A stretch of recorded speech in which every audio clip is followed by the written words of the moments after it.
Welcome to Manga Talk, the manga podcast where we read a lot of manga one volume at a time. I'm Kyle, the otaku husband. And I'm Matt. And this week, we are reading volume 6 of Kentarou Miura's dark fantasy manga Berserk. Matt. Ooh, spooky, scary. Matt, what are your predictions? I think Guts is head off. I think at least 2 people are going to be shot in the left eye, and Yeah, that's gonna that usually happens, and then we hear more, and then we know a little bit more about Casca. Yes, we go into her backstory a bit. Yeah, we go into her little ditty. All right, and then Berserk Volume 6 by Kentarou Miura, and we start out with the chapter page. I love this chapter page where it's just Guts hiding in a cave with Casca, which is something Casca's in his arms. Yeah, that's really cool though. That's actually really nice art though. Yep. I was trying real hard to think if any of this happened in the animated series, the original one, the '97 anime. Yeah, and I think the first couple of chapters, the whole thing with when it starts going into Casca's backstory. I think they shortened things a lot to it. Yeah. They kind of cut through there pretty quick. Yeah, because I'm sorry, Berserk just never gets a good anime adaptation. Nope. I mean, to its credit, I guess there is a whole lot of information, and when you only have in a season or so much time to make one season. Yeah. You got to make some cuts here and there. Yeah, you need One Piece length, I think. Yeah.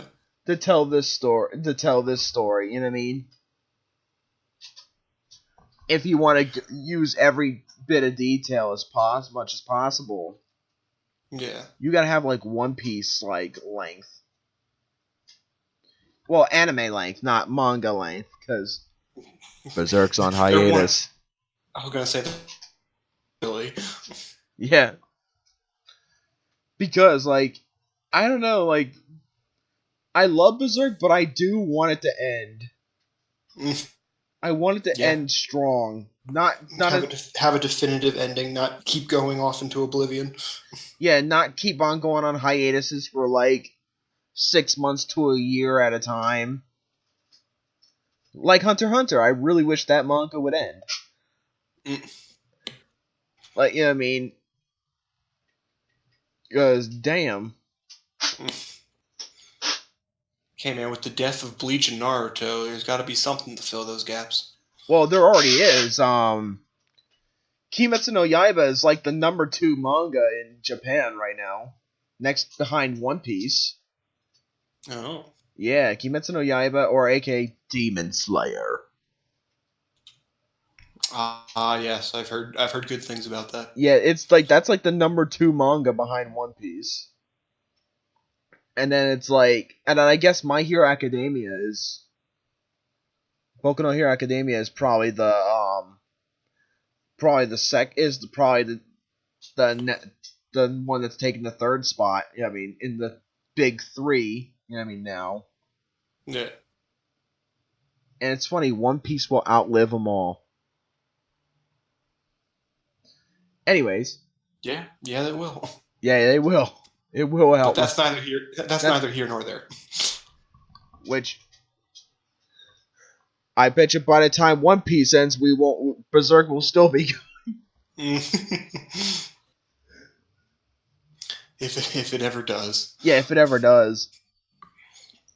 We see where we left off. We left off with Guts and Griffith talking. Griffith. talking to each other. They're basically talking about like they need a reason to put themselves for each other's sake. You know. Well, Griffith is asking like, does he really like to save another to save Guts' life? Yeah. And they have a bromance moment where they both stared longingly at each other, leaves or fall. Yeah. And Guts is like, why is his hair so nice and conditioned? Why do I feel these things?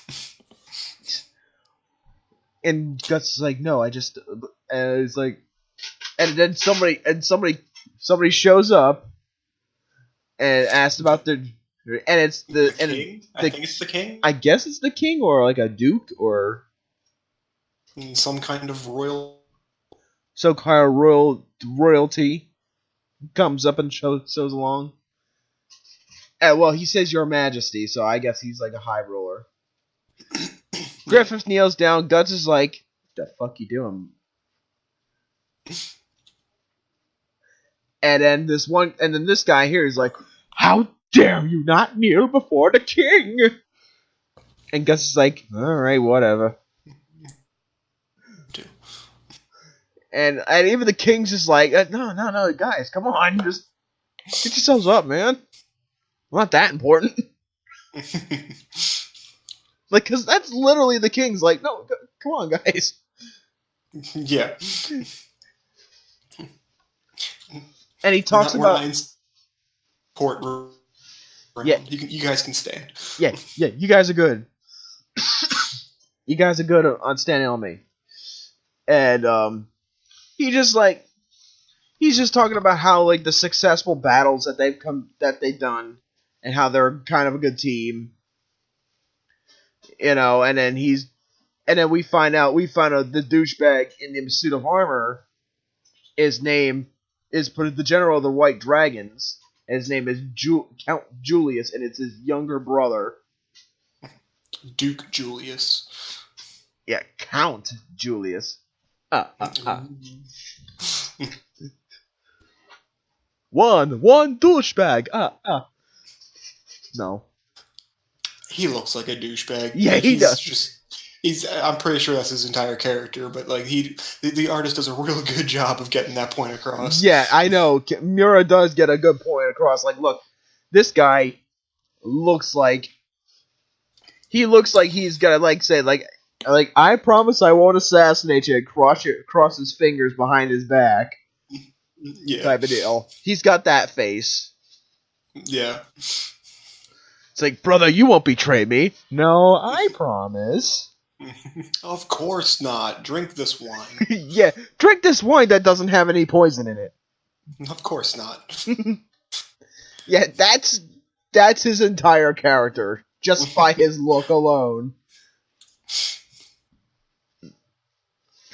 And he talks about the king talks about like the exploits of the Band of the Hawk, and he's like thanking Griffith, and Griffith's like, "Oh, awesome, man, thank you." And we do our best. We die to make you happy. Yep. And like the king's like really impressed. He's kind of gushing over the Band of the Hawk a little bit, and like he just seems like you know what, the way you guys fight like makes my blood boil, makes me feel like a young man again. You know, and he kind of talks about him like when he was out in battles and stuff a little bit. And then his douchebag brother's like, "Sire, why are you speaking that way to a mere commoner?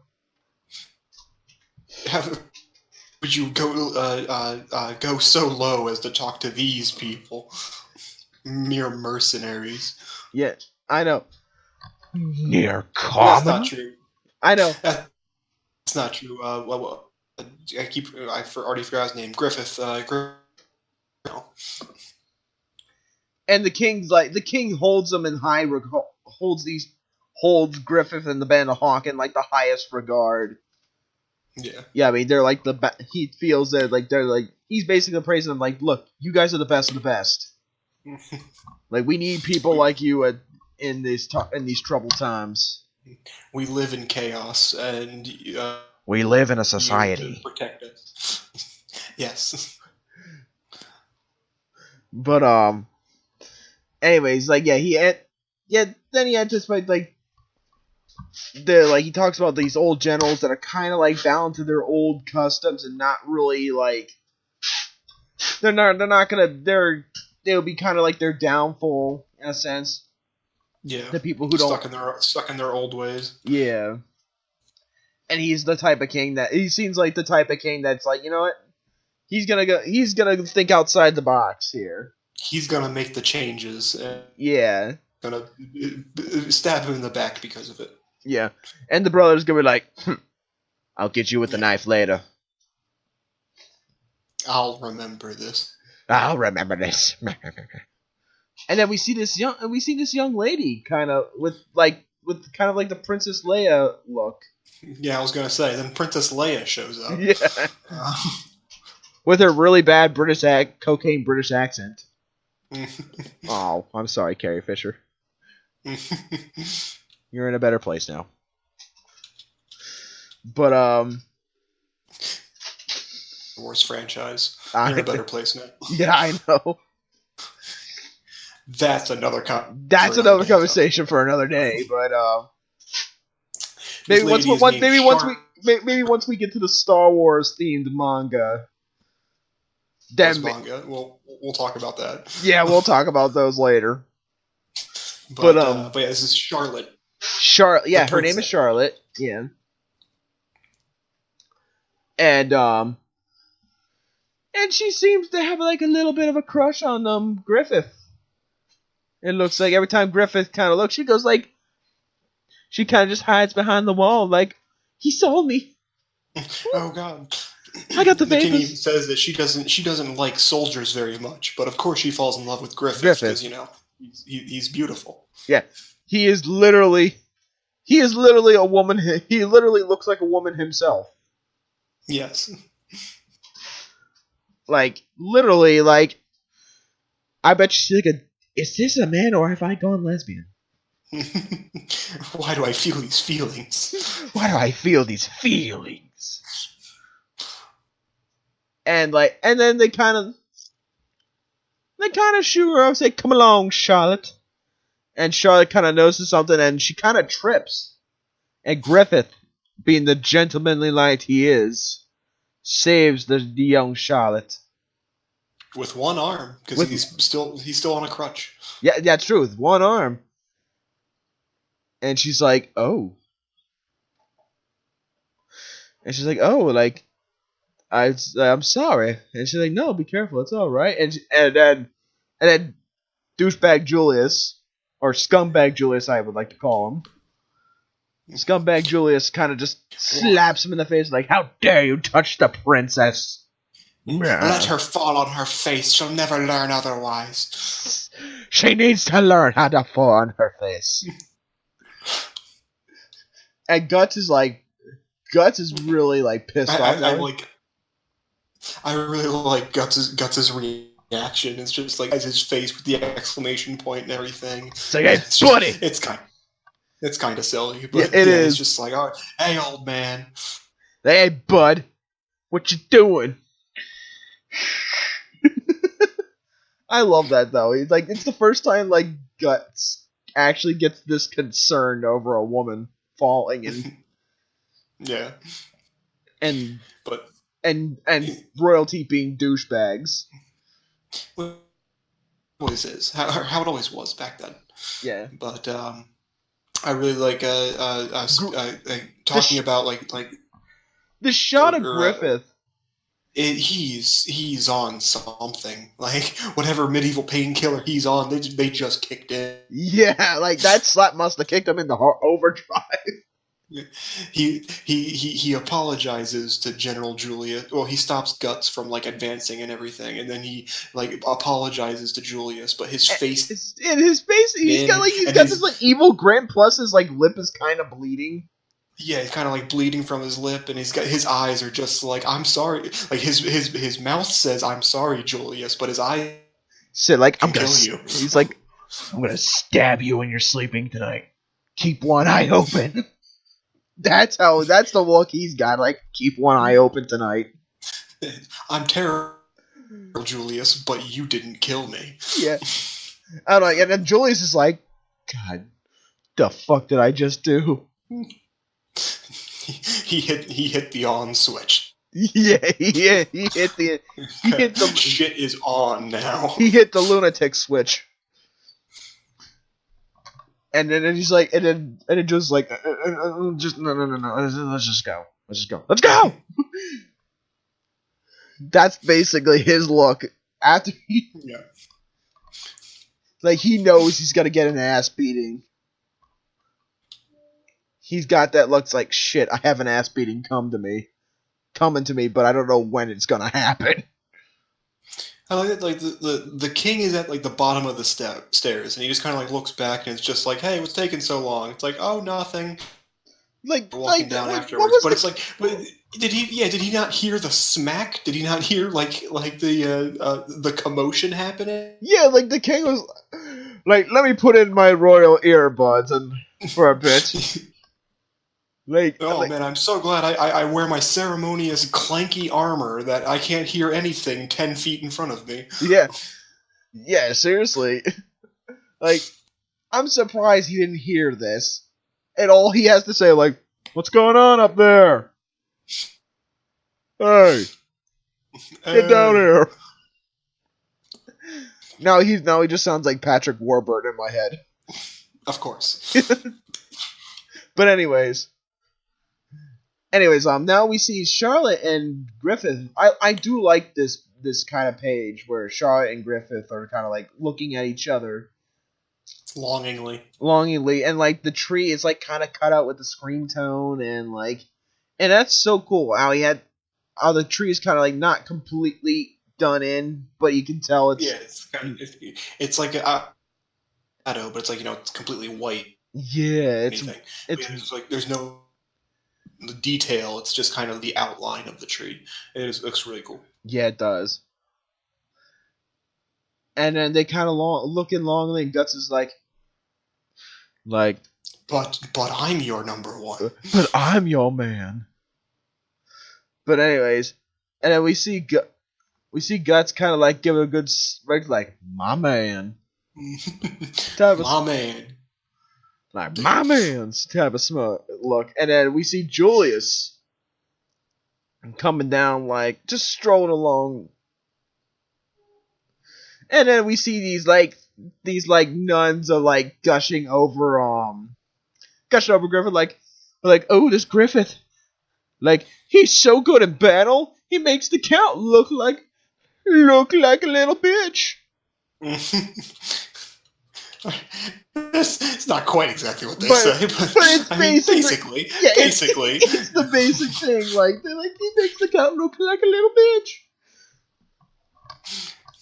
And like, he's like, they're saying they're like, Griffith's like the best. He's the most elegant. All the other people because of the fight, or because of the last battle they did, he's going to be promoted to Count. All the women love him. He's the envy of the country. And he's like, yeah. And then he's like, all the officers are like little bitches compared to Lord Griffith. And then this sets Julius off. He's like, "The fuck, you bitches? Damn bitches." Yeah. He's like, "You damn bitches, what you talking about?" And they all like kind of like, "Ah, scatter." Just like, they're just kind of like scrambling away to run away from this guy. And it's just like, and then we meet Mr. I don't even know, like Mr. Pope. He's the Popo of this world. Yeah, Mr. Popo. He looks like Mr. Popo. Mr. Popo if he was whitewashed. Yeah, yeah. Don't worry, we'll throw blue on him. Yeah. We'll throw some blue on him. He'll be fine. And he says like such a lord shouldn't shout in this castle. And like, you seem most disturbed, Lord Julius. And his name is Minister Foss. By the way, Foss. Yeah, he's a minister. He's like asking like what's wrong with him, and then Julius is like, God, nothing. He literally has the White Dragon Knights have been the honor guard. It's like why would they like switch it? Because apparently they want the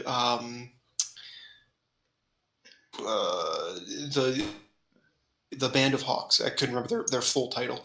The Band of Hawks to be the new honor guard. Yeah, the new honor guard this year, and it's like, and he's like, Nani? He's like, what?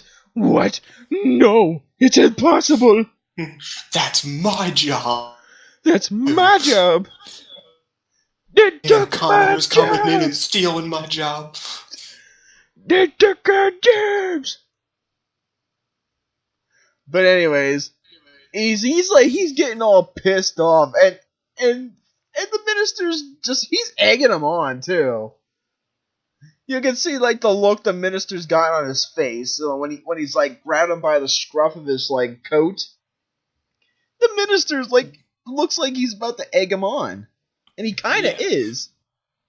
Yeah, he's trying to start shit. He's just like, because he also doesn't like it, and he's like, yeah, if things continue like this, like, you know, it'll be bad. Like, what are you gonna do about it? It's like, he's basically like, you gotta stand there and be a bitch, or are you gonna do something about it? And it's like, I love this face of his anguish, of Julius' anguish. It's like, what could the Majesty be thinking? Yeah. Like, and it's like, and then he's like, what? And all of a sudden, like, he talks about the White Dragon Knights are now formerly the King's High Mightiest, and like, it's just false, like, just egging him on even more.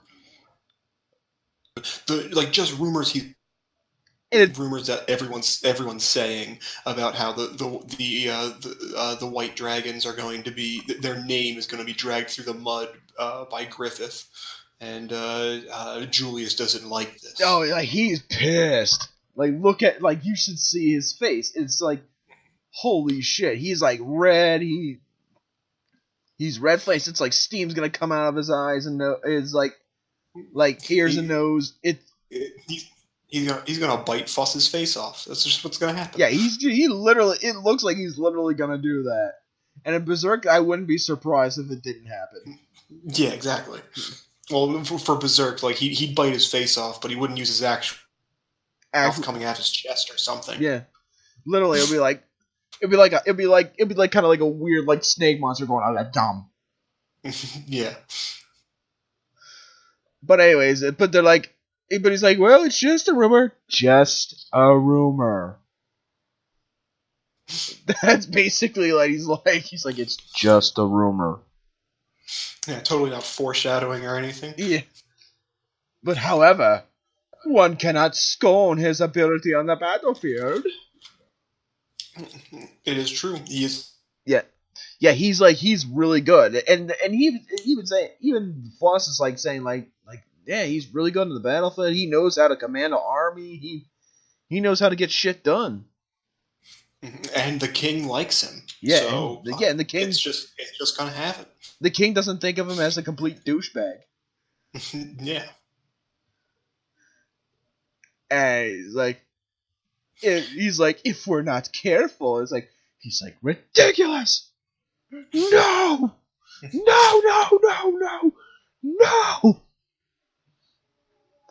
No! And how dare... He's like... The mere idea that a commoner would become the rank of like a general is just way too much. He calls him that boy. That boy. That boy. He thinks of him as a frog on a unicycle. That boy. That boy ain't right. That boy ain't right. Like a commoner on the same level as me? That's absurd. He makes a comment saying that's like, how can I allow a low life like that to become an equal? And it's like, but you guys just discussed that, like, okay, yeah, sure, he's low born and everything, but he is still undefeated. Yeah. Like, he actually knows how to do his job.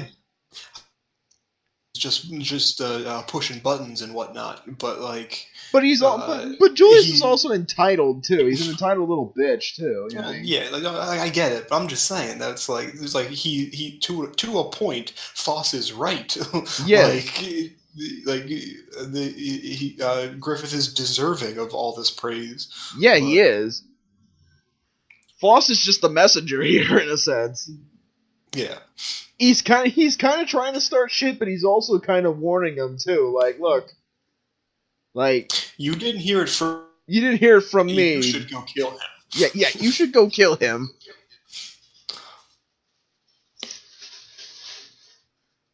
And it's like,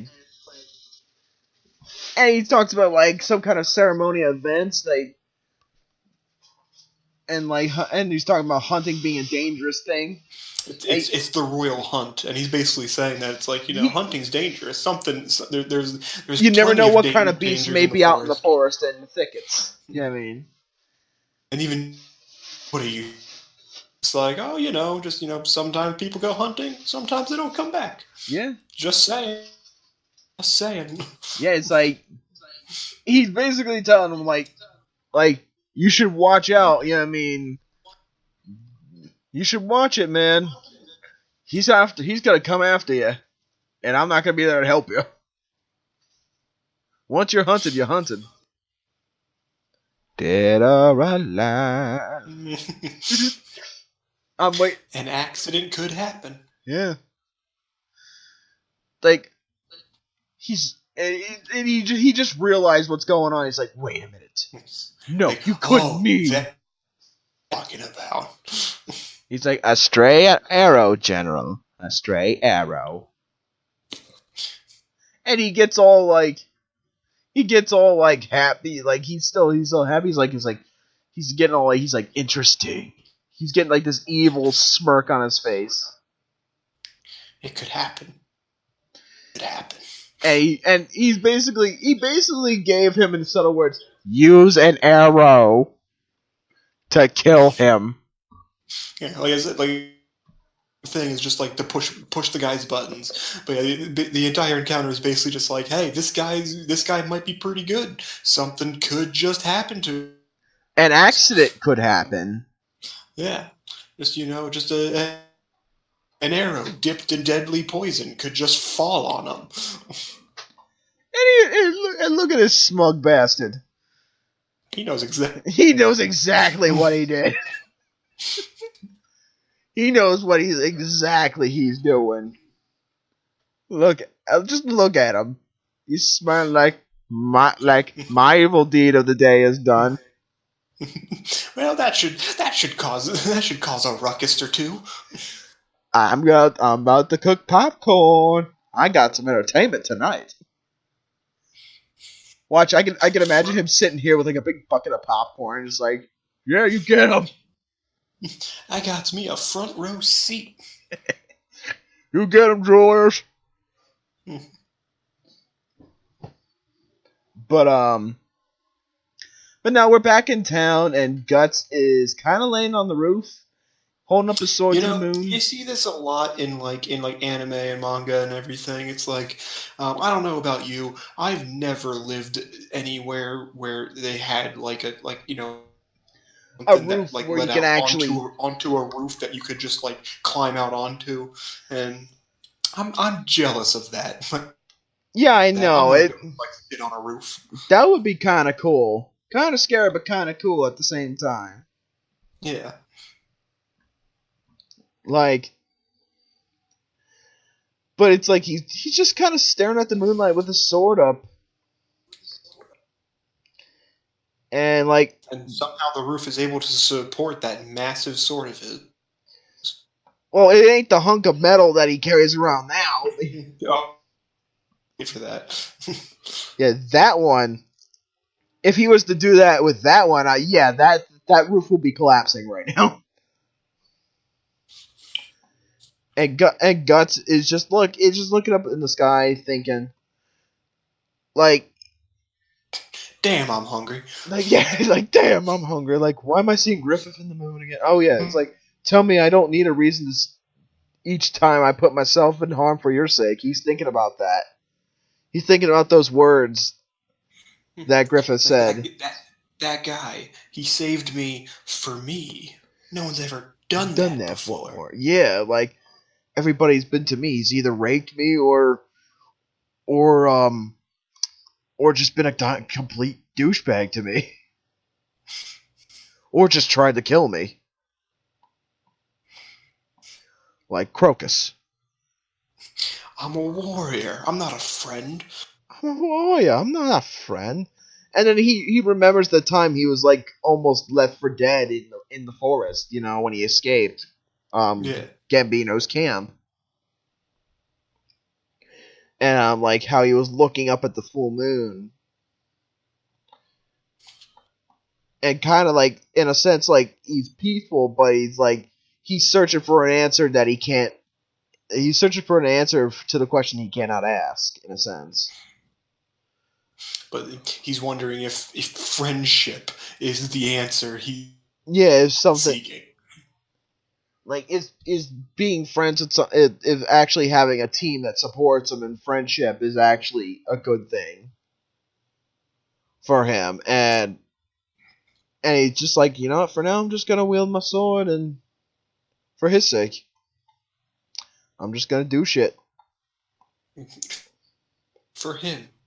No more fighting for myself. I'm fighting for him. At least one other person. Yeah. And then now we're at the next chapter of Volume 6.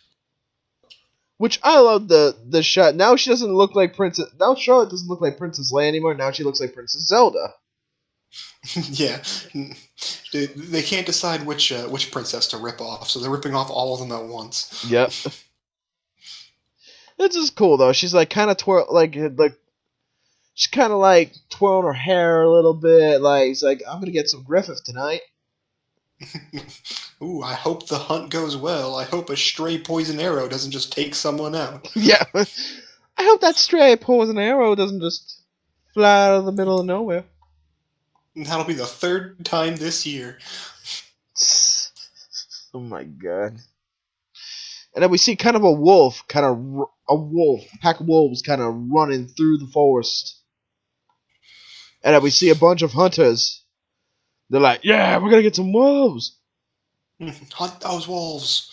Which I think they're foxes. Oh, I think they're foxes. I'm pretty sure that the medieval hunts were after foxes. It'd be dope if they were after wolves, but I feel like that's a little too dangerous of a game. Yeah, true. I think they're probably foxes, but they didn't. Or those could be hunting dogs. I could be wrong. I mean, well, yeah, it's probably one fox, and then they have their hunting dogs chasing it. Yeah, okay, yeah, I see in the picture now, like, I forgot that, yeah, those are hunting dogs. And look at their faces, like, look at the one in, like, on the right, just like, he's got his tongue out, he's like, whoa. I'ma eat it, I'ma get it, I'm eating good tonight. I'ma get that food. It's food to me. And they're just running, they're camping, they're doing a hunt. And we see the good old king, nice guy king here. He's like, well, this is gonna be a good hunt tonight. And you look at him, he's like, and the king's like, you know, maybe I should try to join in the hunt, but I don't know. At my age. I was just about to ask about that. It was just like I know like this is a thing they did in the medieval days. You know, I'm pretty sure people still do this now, where it's like, you know, the royal hunt or whatever. Yeah. It's like, what's the point royal hunt if you're just gonna sit there and watch it. Like I thought the point of it was to participate. Well, I mean, it seems like he wants to, but like, I guess due to his age, I mean, I guess it might wear him out. I guess with all those stray arrows flying around, he doesn't want to get caught in the middle of that. Yeah, especially with the one that has poison in it. You gotta look out for that one. There's always at least one poison arrow in the batch. And then we see Scumbag Julius is just like, why do I gotta be here? I like his pilgrim hat. Yeah, he does. He looks like a pilgrim.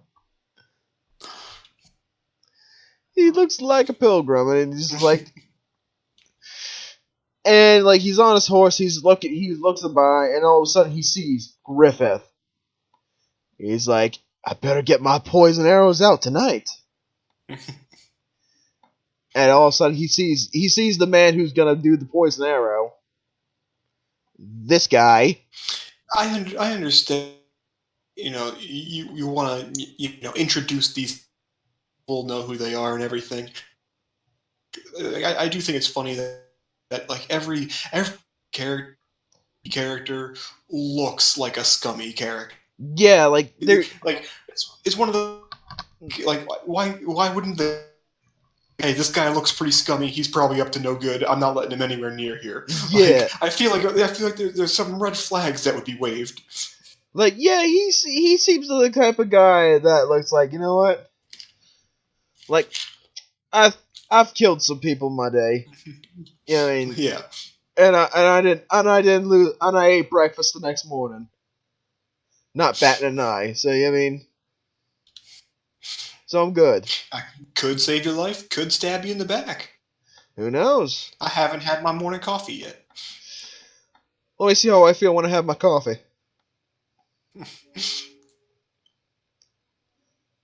And now we see Guts kind of joining in on the hunt, and he's just like yelling at the dog. He's like, "Ah!" I think the fox is going to escape, so Guts steps in and yells at it. He's like, "Ah!" And the dog, and I think the fox or the dog is like, "Yeep!" Like, oh geez, oh man, oh boy. Yeah, the fox is like, "Ah!" And the fox. It's what Guts is good for, scaring foxes. Yeah, I know. And the fox is like, "Oh shit, man, I'm fucked." And it's like, and Gus is like, got him, that wily fox.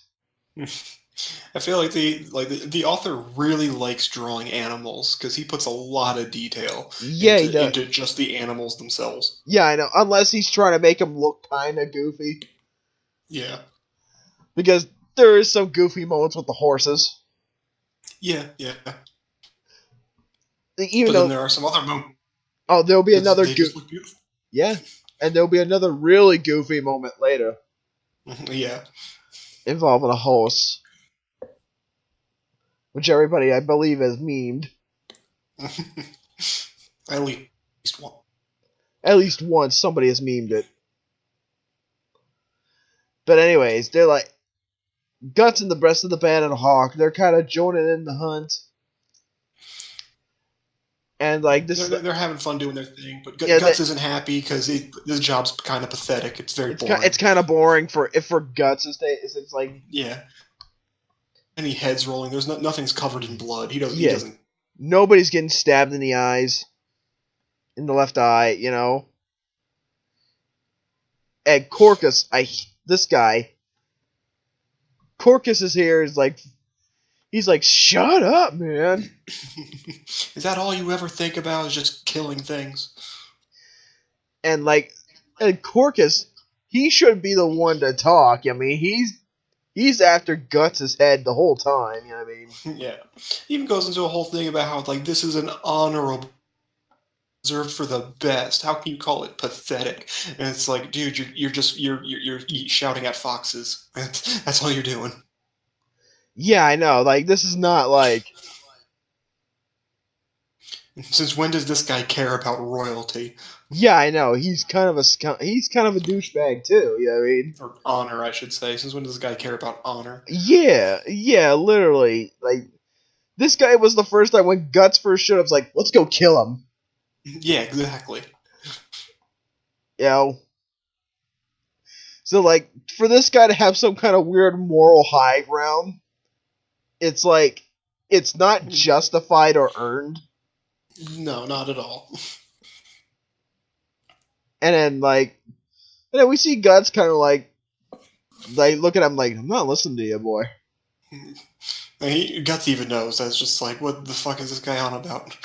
Like, what? Like, this guy on a high horse or something right now? I don't know. What crawled up his ass? And somebody calls out for Corcus. Somebody calls out for Corcus, and Corcus keeps going on about how Guts like, see, all you do is swing that big sword. You think you're such a man. Go swing your sword. Casca, as she wears at Guts, and got some ellipses going on. She's got some thoughts turning in her head. Yeah, she's got, and she kind of walks off a bit, just like da, da, da. And she sees the princess. The princess, yeah, Princess Charlotte. Skin, yeah, yeah, and it seems like her dress was made out of a zebra, and because everything's black and white, like, you know, yeah, weird, but I don't know. Black and white, but it is very, very striped, and I mean, it looks neat. Don't get me wrong. Yeah, she does look neat for most princesses' characters. You know what I mean? Yeah. Like, I don't know. I don't. She. I mean, I guess it's because she's the princess and everything. But yeah, we have to cover her in stripes, all stripes. She stands out very noticeable. Yeah. You would think if the princess is out in the open, they would kind of like want to camouflage her a little more. Yeah, like, you know, kind of protect her so that, you know, none of these stray poisonous arrows hit her. But like, or maybe just have like a big tent on top of like an elephant or something. Yeah. It's like I can imagine like sitting in the war room talking about it, and it's just like, all right, so we can have the princess, we can have her like protected way away from the poisonous arrows, or we can just paint her like a giant target. I say we do that. like I say, we go with the stripes are in, and we see the one like overly like flamboyant guy. No, stripes are in. That's how we do it. Like, no, stripes are in. She's gotta look good. Stripes. I guarantee she'll look beautiful. She'll look fabulous. But no, and then we see a guy firing arrows, and then the princess kind of shies away, and she's like, and we find out she doesn't really like hunting too much. But then she's like, well, when Griffith shows up, like, oh, I love hunting. As Griffith shows up and, you know, start doing his whole charm thing, he charms the princess. Yeah, and Charlotte says that's like, you know, it's her first. It's the first time she's seen it. Yeah. And like, she kind of puts it together the same way as like she thinks like how war is, and she thinks it's kind of cruel. Yeah, she thinks that like war. Like she doesn't like either of them. She thinks it's cruel. She makes one of those comments that's like, you know, like with war also. It's like she doesn't understand why men want to fight so much. I think this is just kind of a weird comment. Like, I mean, I don't know if maybe the princess hasn't seen the army or anything, but Griffith's group in particular has a couple women in it. I'm just saying. You know what I mean. Like, it does. Like one of their high-ranking officers in the army is Casca. I mean, a woman. Yeah. She's basically like, I mean, I guess Guts would be considered like the ace fighter, but like Casca is like the second in command, I would say. Yeah, that's true. That is really true. And like Griffith takes a leaf. She's noticing. She's like, I wonder what he's doing. I love her face. It's just this cute little puzzled face. She's like, huh? Yeah. Huh? And all of a sudden he blows on the leaf like make it sound like a flute. I do like how this has literally nothing to do. Like she's just she's just talking about how she doesn't like hunting. She thinks it's cruel, and Griffith just does what he always does, and just is like, oh look, a leaf. Let me make a whistle out of it. Like what? And she's like, oh. And she starts playing the leaf flute as well. And she can't really do it right. She's just getting a little puzzled. Like, I love the little speech bubble where it's just like the squiggle ball. It's like, Like she gets like one good note out of it, but then it just kind of like stops. Yeah, and like even Griffith's like, here, like this, and she gets it right. Like she finally gets it right. And this is just a fun little moment of the princess and Griffith kind of bonding a little bit. Yeah. And Casca's like, that bitch. Yeah, I couldn't tell at first. I see like her face. Like I can't, like she's not really smiling, but I can't tell if she's just kind of like, oh, that's cute, or oh, god damn it, Griffith. But it's kind of like a combination of both, I guess. It's kind of like oh, that's cute, but inside like that bitch. I'll fucking kill her. I don't care if she's a princess. He's mine. And Guts is kind of looking over there too. It's like he's kind of giving like the wonder what they're up to. Yeah. And then scumbag Julius and his compadre here is like, do we do it now? He's like, no, wait. Not yet. Not the time yet. will come. He said, our chances will come. Wait till he's alone. And then we see it like a boar come out, little piggy come out, scares the horse on the princess's horse, and the horse takes off running.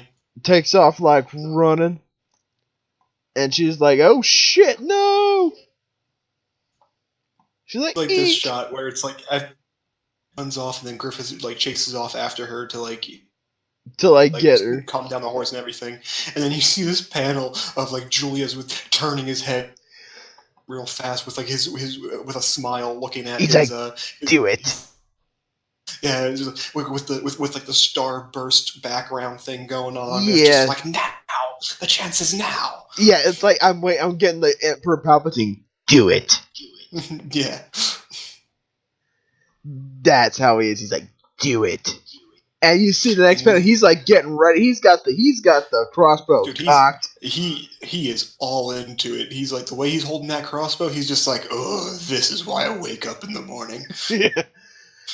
This is the best part of waking up. It's not Folgers in my cup. In the chest. It's putting arrows into the chest. Or in the left eye, who knows? Who knows where it's gonna go? Whatever gets the job done. I will sleep good tonight. But anyways, like, we see Griffith, he's still kind of chasing after the princess and her horse. Manages to like calm the horse down and like tell the princess that she's like safe and everything, and the princess like goes into his arms and embraces him. Yeah, she's all like scared, and she's like, oh no, like, I'm sorry. And then we see Julius's compadre here is like, it's like, I got the shot. Which is like, kind of impressive, because like we last saw him on the horse, and now he's in a tree. Like he's very skilled. How he likes his job. He's very skilled and loves his job.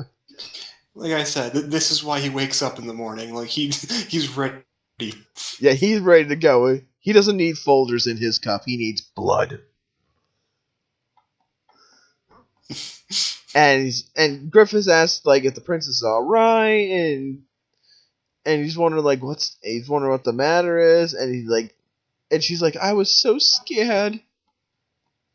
I'm not gonna lie, like she starts laughing. He asks like, "Are you all right?" And then she says like wait, what is it? And she just starts talking about how like she was so scared. I thought like just like from it's only like one panel long, but I thought like the panel where she starts laughing, I thought it was gonna be all distraction. You're gonna die now, but no, that's not what happened. No, she's completely innocent. Yeah. In this one. Yeah, she's she's kind of still on adrenaline a little bit. What's that? Yeah. She says this is, apparently this is the first time she's ever ridden a horse, which I think is kind of interesting. Yeah, that a princess. I guess kings did try to keep their princesses, safe and whatnot. Yeah. It's never really told like how old she is because she is very young. Yeah. So. Yeah, but here's the thing. Well, we got a progressive king. Look, she's not camouflaged. She's got stripes on. You know what I mean? Yeah. He's the very flamboyant general was like, stripes. Fabulous. Yeah. Yeah. Smith. Yeah. And Griffith kind of gives her a smile like, yeah, you know what? You were just on adrenaline. Wasn't that fun? And she's like, oh. Charming. and then we hear, Griffith! Everything's okay now. Thunk! As he gets shot right in the chest. And yeah, he gets shot right in the fucking chest by the arrow that the compadre shot. And Griffith's like, oh shit. I really like the expression on his face because it's not like I've been shot, oh god, oh no. It's just kind of like, It's like, oh shit, I've been shot. He's not really panicking either. It's just like, oh shit. Kind of hurts, but you know what I mean. Oh, so that's what that feels like. Yeah, I've never had this one before. This is new. Uncomfortable, but new. But new, it's kind of growing on me a little. Yeah, I can rock this. But no, I do see I do like the next panel where it's actually more the next kind of like the opening chapter panel. We're on the next chapter, by the way. It's like these chapters are very quick. Yeah, they are actually. But we kind of see the opening panel. He's like, it's more sinking into what's going on. Yeah, it's just kind of like it's the black background with like the tiny little starburst happening by his head, and it's just like he kind of realized like, oh god, I've been shot. You're like, oh shit, and we hear Guts going, Griffith, and we see now we're at Assassin Part 2. And everybody just kind of witnessed this shit happening. And he just now fell to the water. He's like, shit. Yeah, he fell down. He grabbed onto like the side of the princess's horse, I guess to like stabilize himself, but he still like falls back on his ass. And the rest of Hawks shows up. And he's okay. Yeah, they're like, everybody's like, Griffith, are you okay? Hold on. And the princess is like, she's like shocked. She's like, what's going on? And Guts does his Guts thing where he runs up and he grabs the princess by both arms and is like, what? And she starts freaking out because she doesn't know and he's hurting her. I can imagine like the Batman, like kind of like the Batman voice. What the hell's going on? Yeah. Where are the drugs? Where the arrow came from? And she's like, I don't know. Stop it. And everybody's kind of like, guys, be careful. And a Guts is like getting ready for action. And then Julius's compadre is like, shit. Like, I better hide. That arrow was Kentarou? Yeah. Which I don't know if it was a real poison or not, but sounds deadly. Yeah, Of the cabal being. It takes a little scratch, and he's done for. Yeah, that's all it takes. And Griffith does his Griffith thing where Casca's freaking out, and then Griffith just kind of like pats her on the head and is just like, "You're so loud." I'm like, why is everybody screaming? And everybody's asking, like, "You all right, man?" And Casca just pulls it out like shit, and it's like, and there's like no blood on him. It barely pierced him. Yeah. Griffith's like realizes, like, shit, this is poison. Yeah, he looks at it and just like, poison, and deadly too. He's some kind of poison aficionado now. Yeah, like, well, I bet you watch, he kind of like tastes it a little bit, like, yeah, it's a deadly one. Thank God I have that immunity to deadly poisons. You see, Griffiths pulls out the bell head. And the arrow pierced it. Oh. And hit it, tapped it, hit it, like barely touched it. Really, it's got like a tiny little nick on it. But that's about it. And I don't think the bell head can die from poison. Yeah, true. I'm pretty sure. I don't know if it's ever really explained, but I think the bell head's like solid stone. But it's a living solid stone. Yeah, it's a living thing, but I'm pretty sure like whatever, like it's not fleshy. I'm pretty sure it's like a hard rock. Yeah, that's true. When it's activated, it becomes a little fleshy. And then Guts is like, the egg of the king? It saved him. Oh, good. Everybody's like, it's a miracle.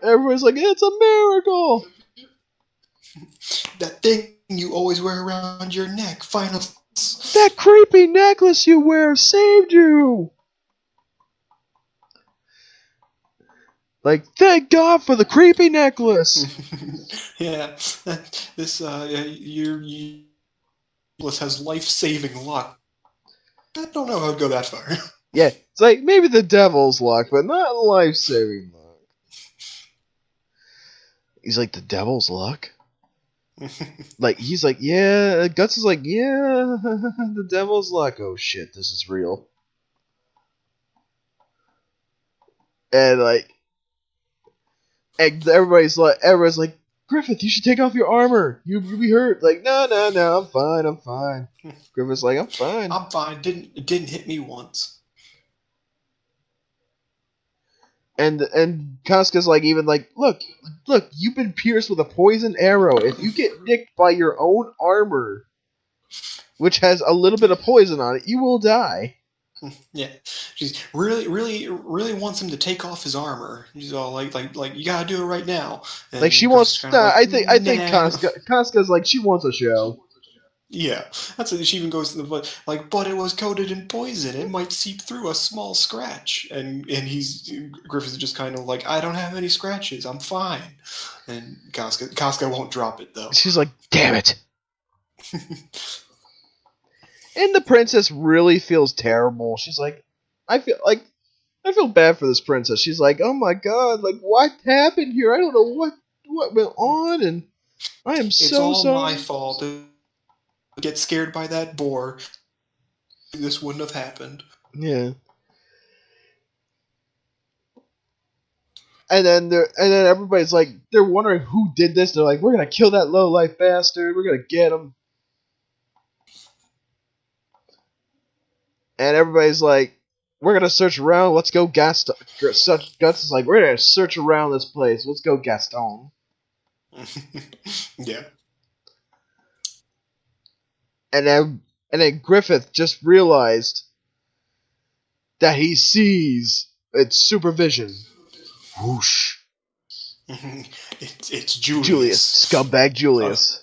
Probably a mile away, but he's the band of the Hawks. He's got hawk vision. He's got that hawk vision. He's using it. And Griffith's already like plotting his revenge. Already put two and two together. Just like that. He knew this was him. I'm just gonna say, it's like, we all know that Julius is the reason for it.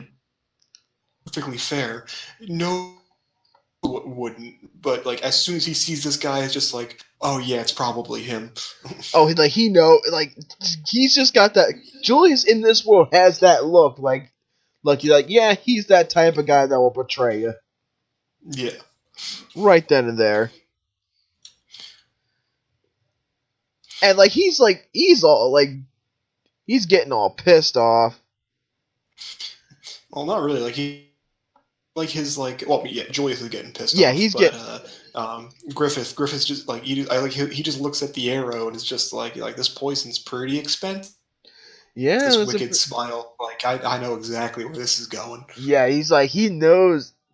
Like, he's plotting, and I just love Griffith's just he's he's pissed, but he's hiding it behind a smile, like a devilish smile, and it's like, shit's gonna go down. But he knows what he's gonna do. Like, he's got it all mapped out now. And we see Julius yelling at his compadre here. Kind of like, you know what? Like, the fuck, man? I thought you were like the greatest assassin ever. What do I pay you for? Like, don't. Yeah. And he did that. He's like, and the king seems all happy. Like, God damn it! Why? Why didn't you kill him? Why didn't you aim for the head? You could have headshot him from that distance. He wasn't wearing a helmet. He didn't action. Yeah, exactly. I mean, I would chalk it up to, the obvious thing. You want when shooting someone, you want to aim for the largest center of mass and everything. Body is the best shot. Yeah. But right in the heart. So it's like, he obviously had the accuracy to shoot him in the face. Yeah, he could have just if you just shot him in the face. Yeah, I mean that would have been way easier in killing. Like, this, Julius would be like the highest ranking officer right now if he just shot him in the face. I'd like to see that bellhead try and protect that. Yeah, like watch the bellhead jumps out and starts biting the arrows. Yeah. I do like this, this whole scene where Julius is talking to his henchman and is just kind of, he's all mad now because the Griffith is being called a hero for saving the princess, and as plan to kill him has only boosted his reputation even more. And he's so pissed. Yeah, he's pissed beyond belief. And I'm surprised he didn't kill this guy right away. Just the way he looks like he would just execute him right then and there. And hide the body somewhere. It's one of those things I wouldn't be surprised if he didn't do that. And he just thinking back to Griffith's, those eyes. They're magnificent. Now, that goddamn guy. Why do I feel these feelings? Why do I feel these feelings? That's I feel like every scene in this entire series, whenever it shows a picture of Griffith, or whenever anyone has a flashback of someone's face, every scene can be summed up with, why do I feel these feelings? Is it love? Is it hatred? Is it both? Who knows? I love to hate. And he's like, I'm the second in line of the throne of Midland. Nobody can take it from me. But those hawk eyes, they scare me.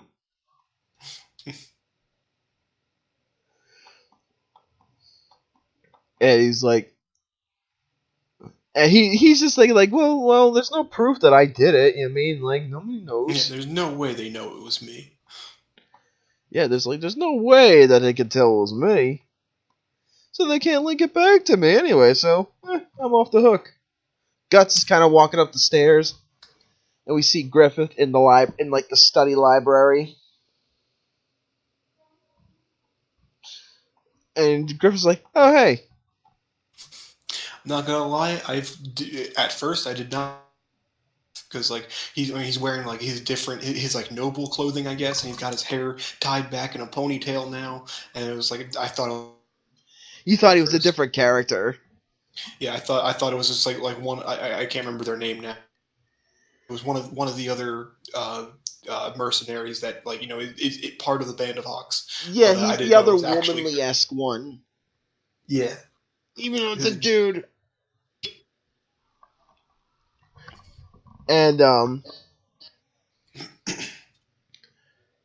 it's like, oh yeah, like I called you up here this late. Like, hold on, I'll be a minute.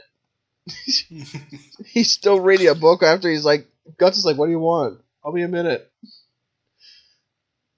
He's writing some stuff down, and Guts is asking, have you read all these? And it's like, yeah, well, most of them. It's like, he even says, like, look, to become a great king, you gotta do more than fight. Yeah. And Guts is just like, I ain't into all that reading shit.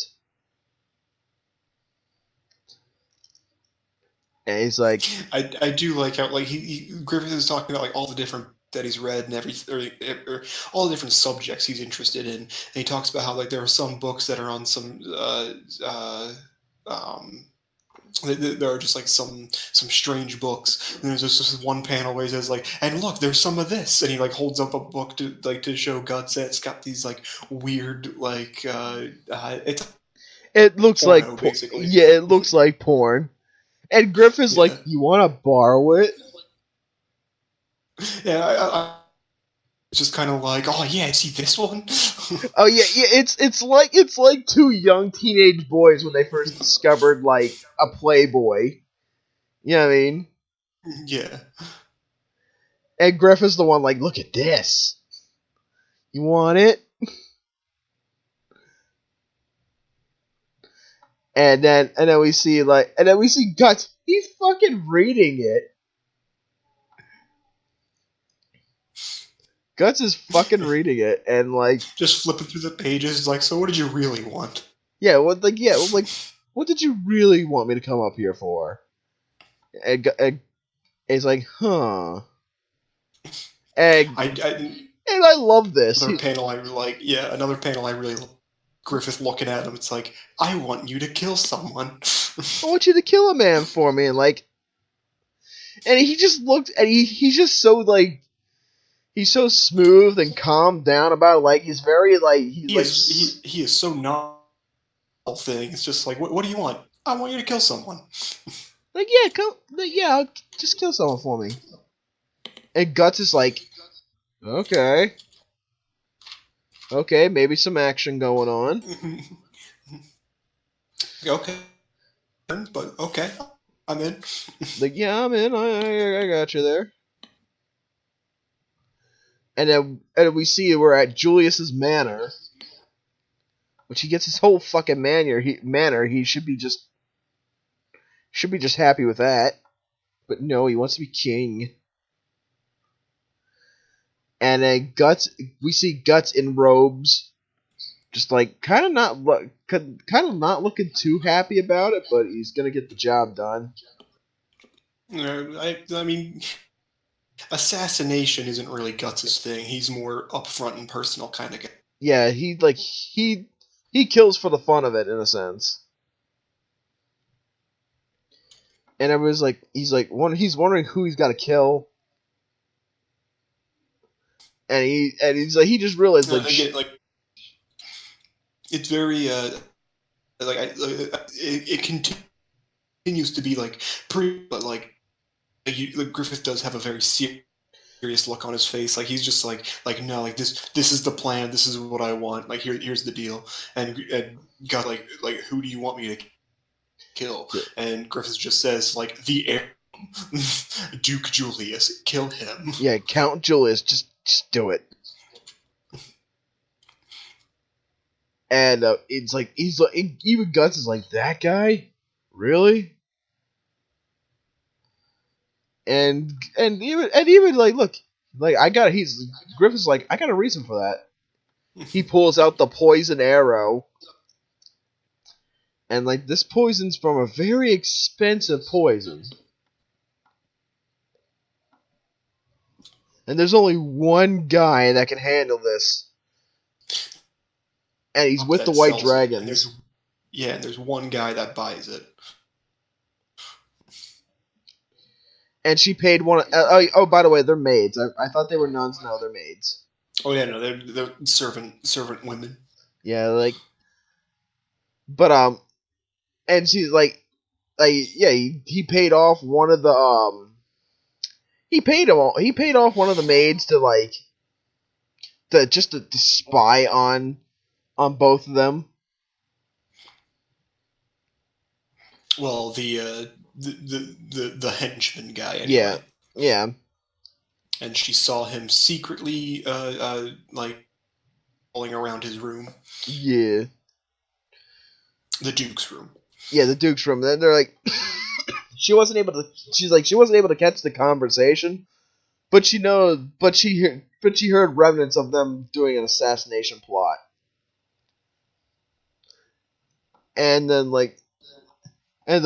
he's looking like, look, there's a reason why I'm trying to ask you to do this. It's dirty work, and like, look, this is dirty work, man. Like, I can't. Yeah, you can't fail, and you must not be discovered. Yeah, that's why I'm asking you. Which is one of those things where it's like, why would you send the guy who runs up and like bathes in people's? Yeah, not a discreet person. Yeah, Guts is not the most discreet looking person, and I think it's because, look, like, I know it's because like Griffiths like trusts his Guts. He's the only one you can trust. And even Guts jokes around with him, where he's just like, "This isn't like you. Don't make it so complicated. Just tell me to do it, like you normally do." Yeah, just do it. Yeah, I mean, just give me the order. Yeah. And Guts is like, you know what? I'm happy with this. He wants me to do it. I'll do it.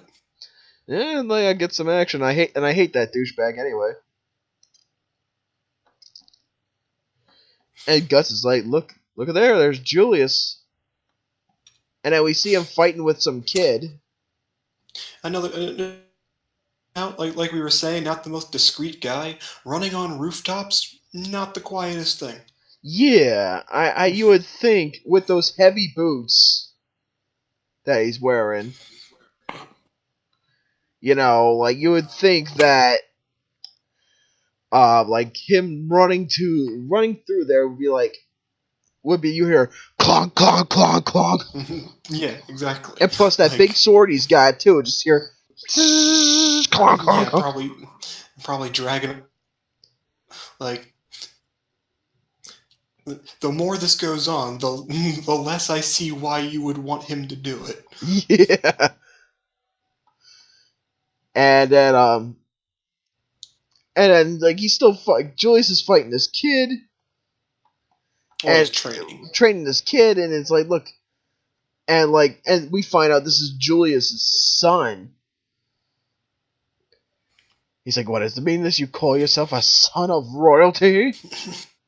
You have royal blood, don't you? And you can see he's it's very, very reminiscent of Guts and his father. Yeah, his father is pushing him pushed him very hard, very a little too hard. Yeah. And we see this other who tries to get Julius to stand down, but none of it. He's like, quiet, you.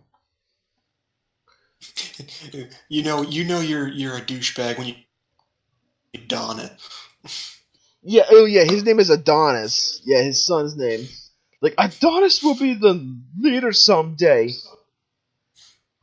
Yeah, I mean, it's like, nope. And this got me too. He'll marry Princess Charlotte and rule the land as king, but Charlotte is his cousin. So Yeah! that's weird. Yeah, there's some weird incestual shit going on here.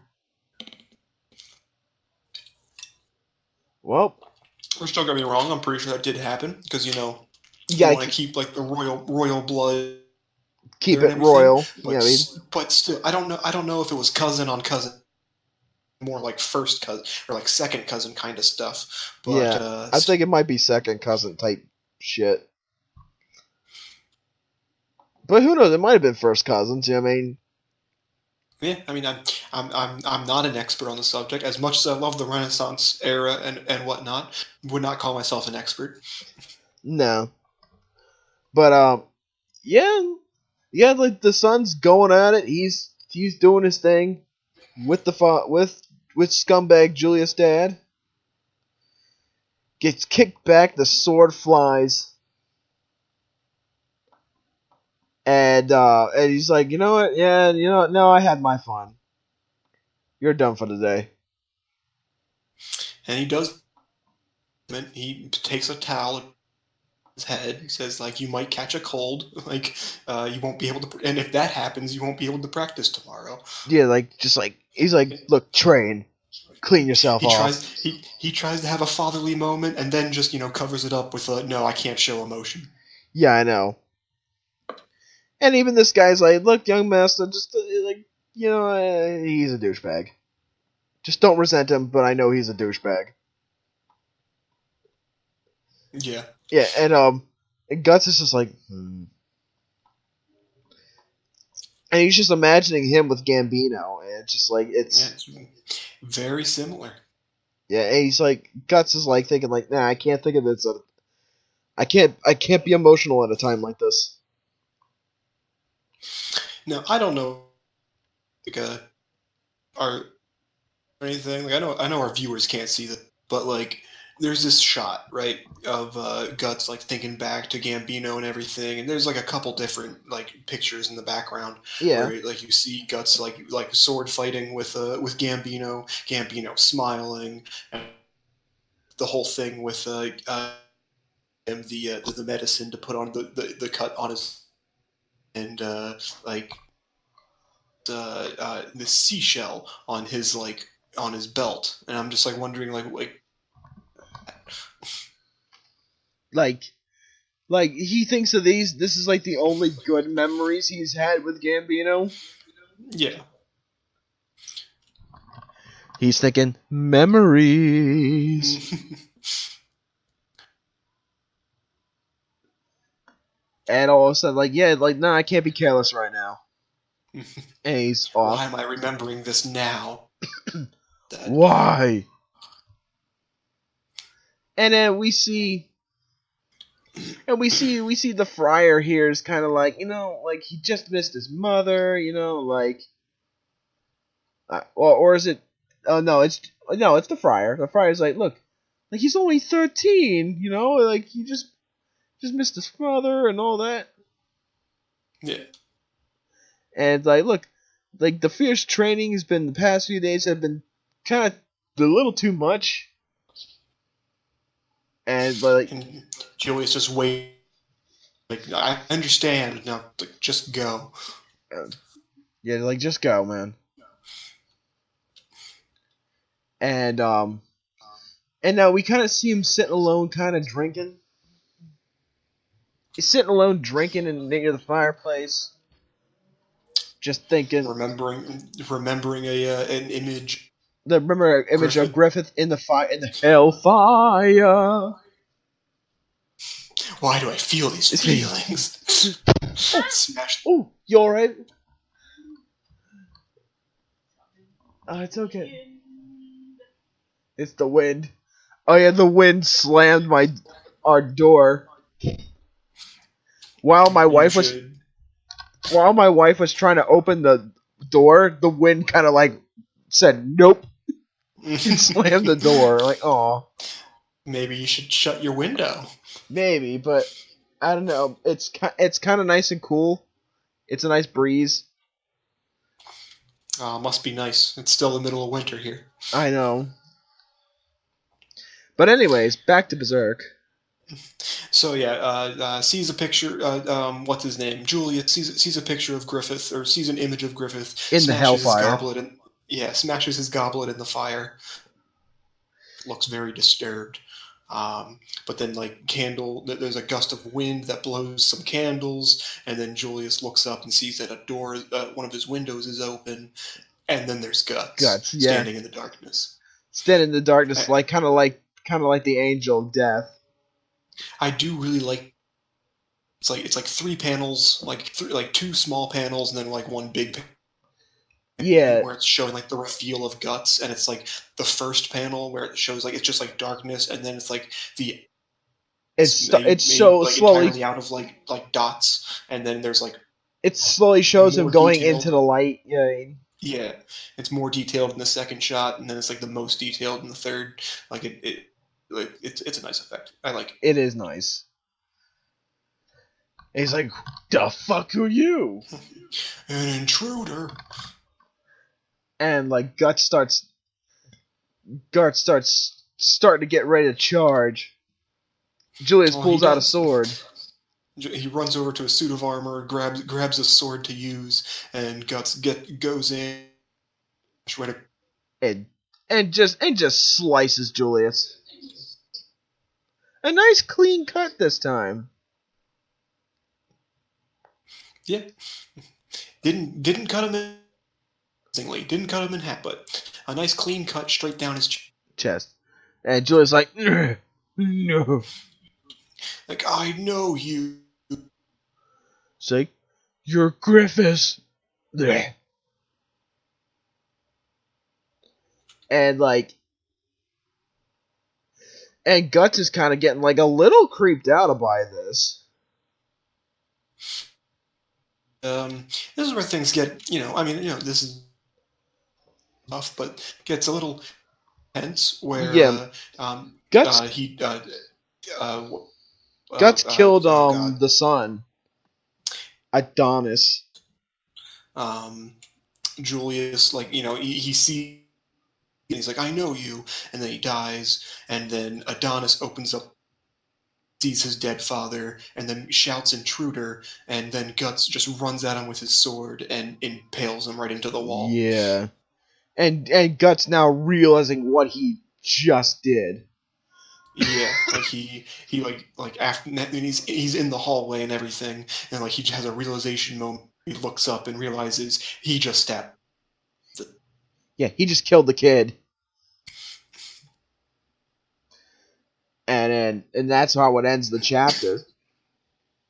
I mean, what a way to end a chapter. Pretty intense stuff. Dude, what a way to end a chapter. That's really intense. Well, then again, Berserk has always been this intense. It's just... Well, yeah. Like, I'm not saying that like I was like super surprised. Well, I mean, not surprised, but I was just like, just like how fast it happened. Yeah. Like, made a... And honestly, I mean, it makes sense. It does make sense. Trying to do an assassination, you get spotted, no witnesses kind of thing. Yeah, you got no witnesses. For all you out there that are planning on killing someone. But we do not advertise killing people. But yeah, just kind of like he just runs over and just gets him, right in the chest, and then obviously he realized his little moment, but it's like it's already too late. I did not expect it. Yeah, exactly.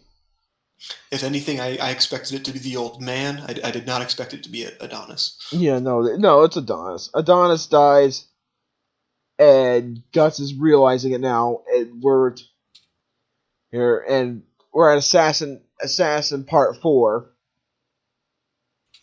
and it just shows the puddle of blood, and we see Adonis like literally holding on for his life. And Guts is like, shit. Kid, don't die on me. He tries to hold his hand. Adonis starts coughing up blood and crying. And Guts is just kind of like, oh, fuck.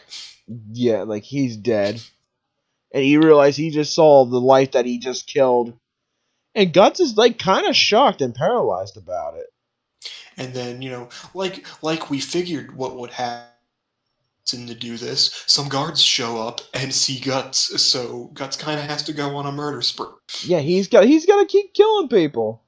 Which, shit. Which, this is the last person you pick to do an assassination attempt. Yeah. And at this point, Guts where these two guards, Guts charges at them and actually cuts them in half. Here, hold on just a sec. Yeah.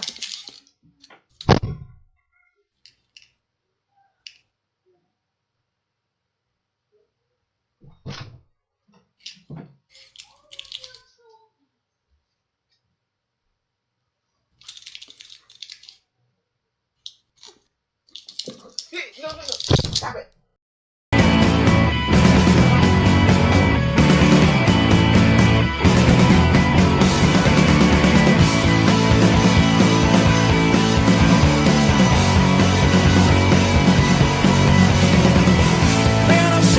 Shame, we'll change the phrase. Even mother will show you another way.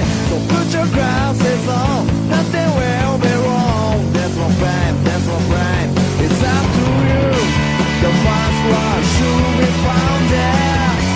Whatever I hold you back, I can't get it all. Tell me what you want. I don't know why.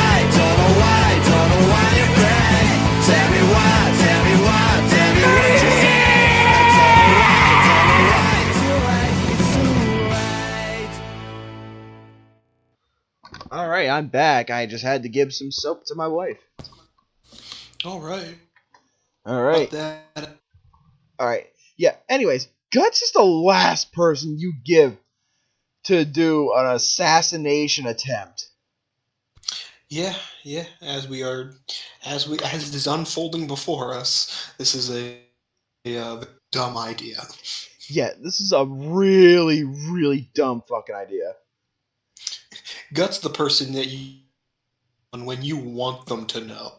Yeah, I think you should send out somebody like Casca. I mean, she'd probably be a little more sneaky about it. I don't know, but like everybody's like wondering, like, what is this, a robber? Broke into the highest chambers. They're like, and then we see the friar going, say what? And he finds out that they're both dead. There's a whole lot of guards in this castle. It makes sense. It's a castle. Mm-hmm. But yeah, they send the whole force out there. Oh, by the way, the friar's name is Hassan. Hassan. Yeah, Hassan. Hassan realizes, like, just looking, like, they're like, find him! Get this robber now! And Guts is Hudson. just... Hassan. Yeah, Hassan or Hudson. I did speech bubble. It's like, yeah, that's definitely Hudson. But, either way. Yeah. But then he starts freaking out. Yeah, he is. He won't escape from the cast. Yeah, he is freaking out. And then now we see the next big panel. Guts is just, like usual, murder spree. Yep, just one-man army cutting everybody in half. And you would think, they would notice this guy by now by the way he kills people. You know, who else has a giant ass sword? But yeah, like it seems like he got caught, you know? Yeah, no. certainly got caught, and he's even injured because some crossbowmen show up and manage to shoot him in the arm. Yeah. So that's going to be noticed. Yeah, that's gonna be noticed. That's gonna be big time. And then we kind of see like these this bubbles of his memory kind of show up about him and Gambino. And he finds a sewer that and then he kind of like passes out.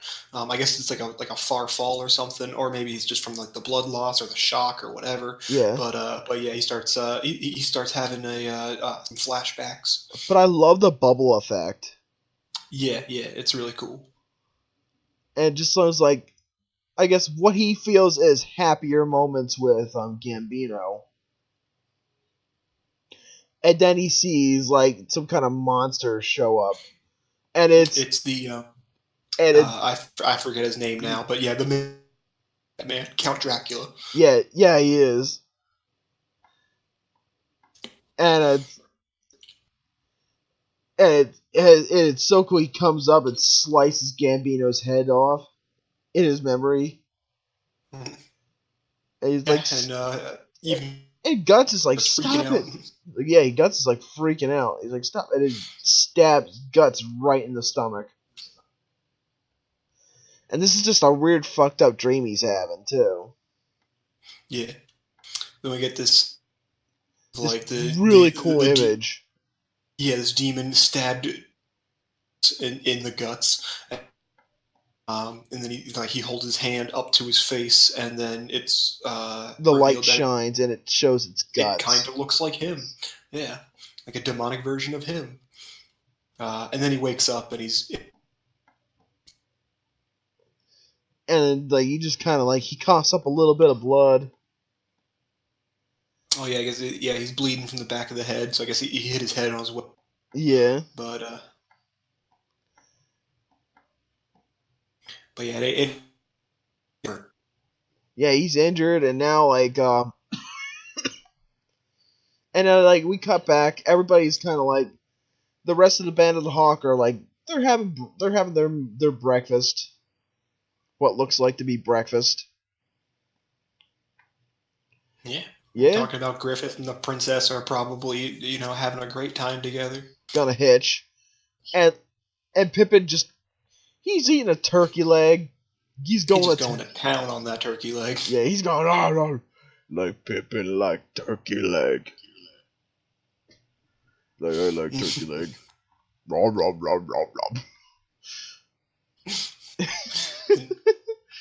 Yeah. Yeah, that's how he's doing it. Yeah, he's just going. And Casca's wondering about Guts. Yeah, it's like where's Guts been? He has been here all morning. This is just kind of like he's probably swinging his sword like he always does. But then they see Guts walks into the tavern, drenched in blood. Like he normal. Like we all come to know and love about Guts. Even Casca has an exclamation point over her head. She's like, wait a minute. The fuck happened here to him? Yeah.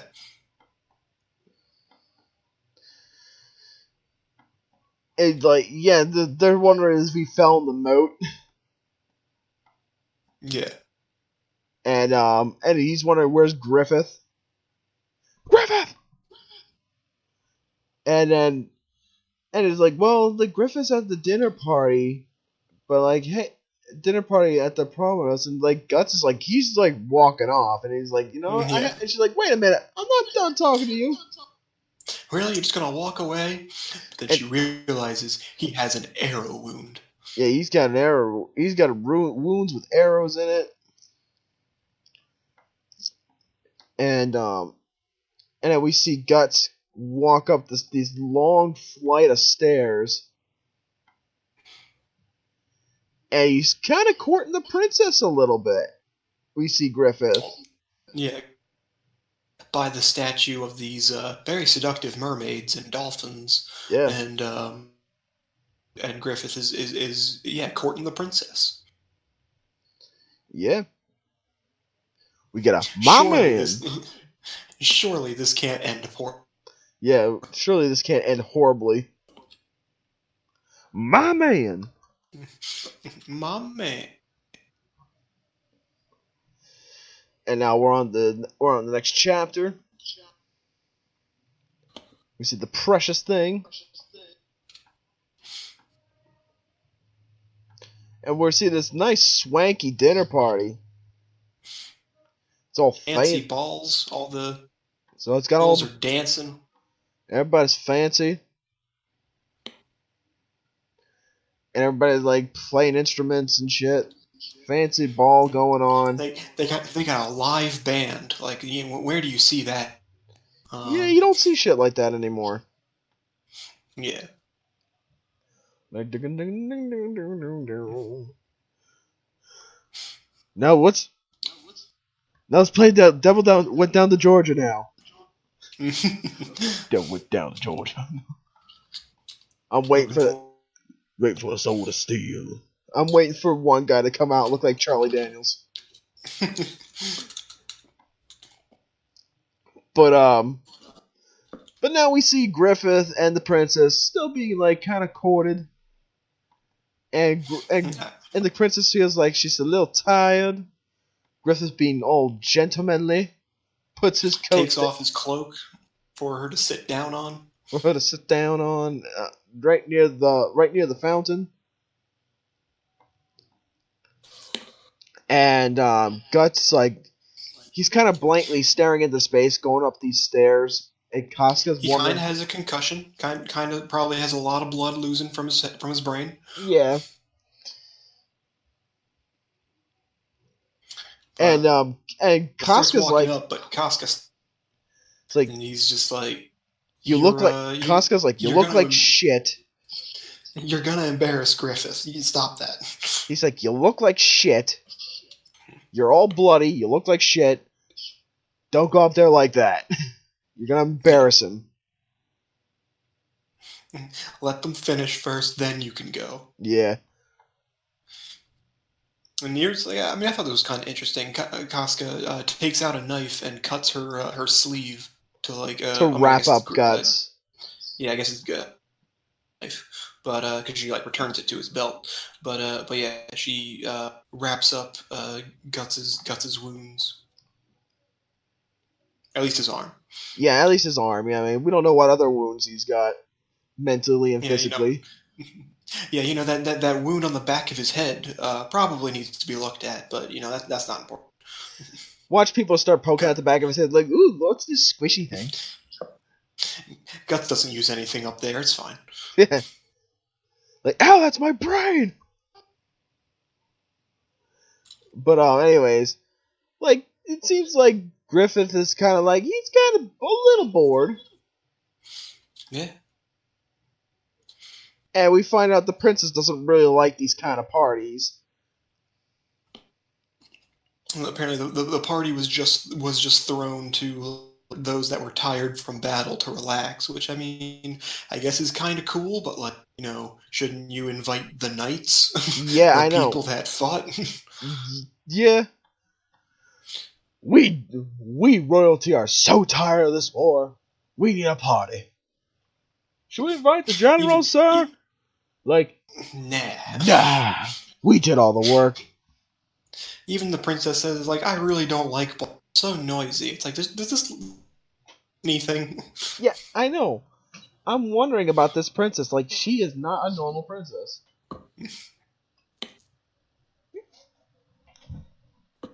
She's not a normal princess in the sense of the word. Yeah. She makes some kind of comment about how it's like, if we can have such peaceful parties, why can't we stop having war? It's like, all right, now you're just comparing. So, there's no connection here whatsoever. I know. It really isn't. And even Griff is like, look, it's a double-edged sword, it's a precious thing. You gotta just live with it. Yeah. It's an important thing. We need. Yeah, you do it for no other you gotta do it for a dream. And it's like, and she's like wondering, a dream? A dream not for yourself, but a dream for others. Yep. And then we still see Says- Casca and Guts kind of like they're still kind of staring off into the sky a little bit. And they're right down the stairs. Again, like clearly visible, but no one's looking at them. Yeah, I know. Griffith and the princess don't even bat an eye right now. They're just kind of standing there menacingly. Yeah. and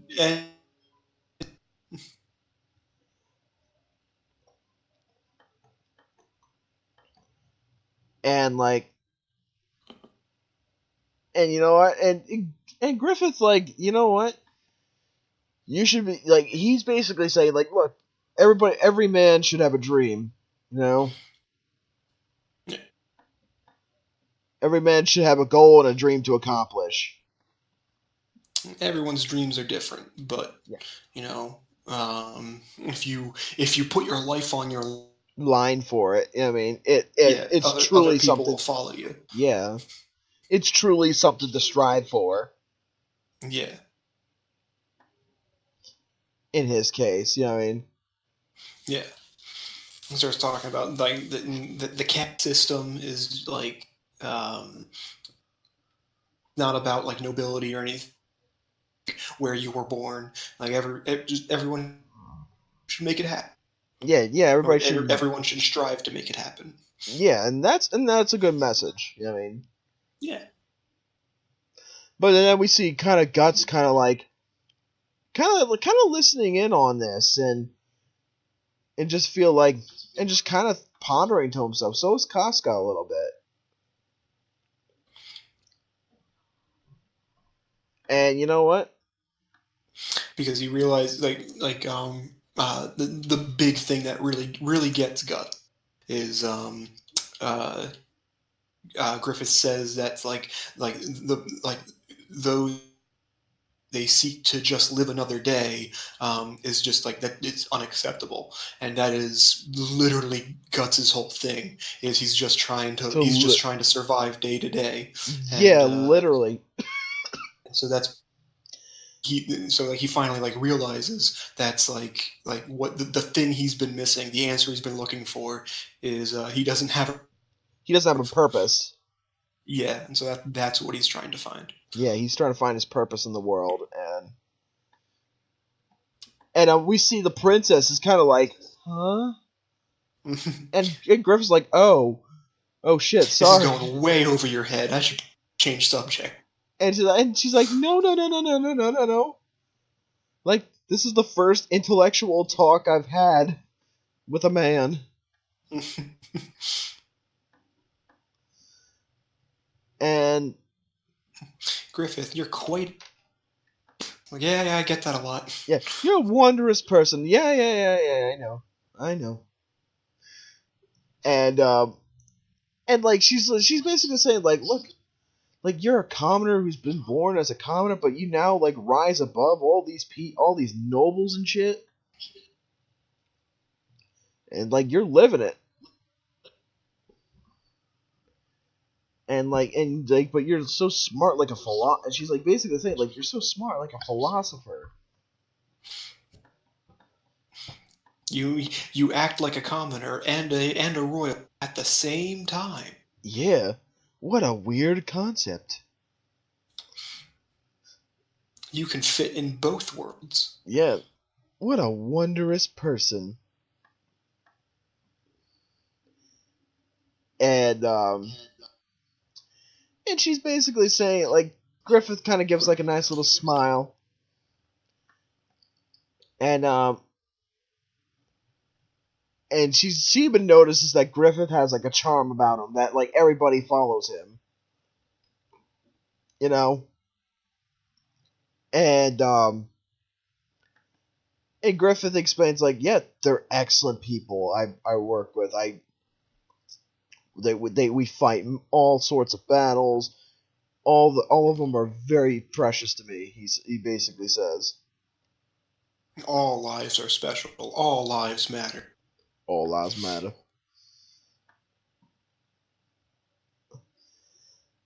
And but he realizes, like, his, like, a friend to him is someone who wouldn't be compelled, who would be determined to pursue his own reason to live. Yeah, a friend is not someone who follows another person's dream. It's someone who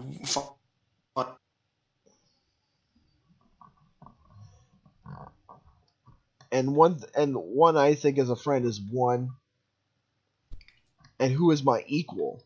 That's what he say. He like when he thinks of a true friend, he thinks of them as an equal. He knows like that they're on the same level. And this is even more of a shock to Guts, because Guts just had the realization, wait, I don't have a purpose. Yeah. But wait, Griffith has an equal. But yeah, Griffith considers him as an equal. What does that mean? Does that mean that Griffith's also... But that's not true. That's not right. Does Guts have a purpose he doesn't really know about? And I love this shot, though, where it's... You see Griffith high in the light, and you see like kind of like the cherry blossoms kind of like flow in the wind, and you see Guts kind of in the darkness, fading. Well, I mean they're both kind of in the light, but it's like he's in the higher light. Like, he's in the dimmer. Yeah. He's a little dim, and like Casca's kind of just like sitting there wondering like what's going on. Like, huh? She does have some kind of... That Guts is realizing things. Yeah. And like, she remarks at how much confidence he has. And Griffith is like, yeah, that's how I get what I want with my confidence. It's all that confident. Like, and he explains like, look, there was days where he didn't even have anything to eat, and now he's like talking to like a princess, and like he's telling everybody like look how far he's gone. And she asks like, what is your dream? And with someone comes out, a maid comes out shouting, because and the princess asks like what happened. The maid says that your uncle Julius has died. Everybody's saying like, say what? And everybody else is yay. And this was another just creepy shot where it just says like Julius died, and it's like what? And like you see like there's a panel of Griffith where he's just kind of sitting there like nothing's happening, but they say like assassination, there was a murderer, the palace is in chaos.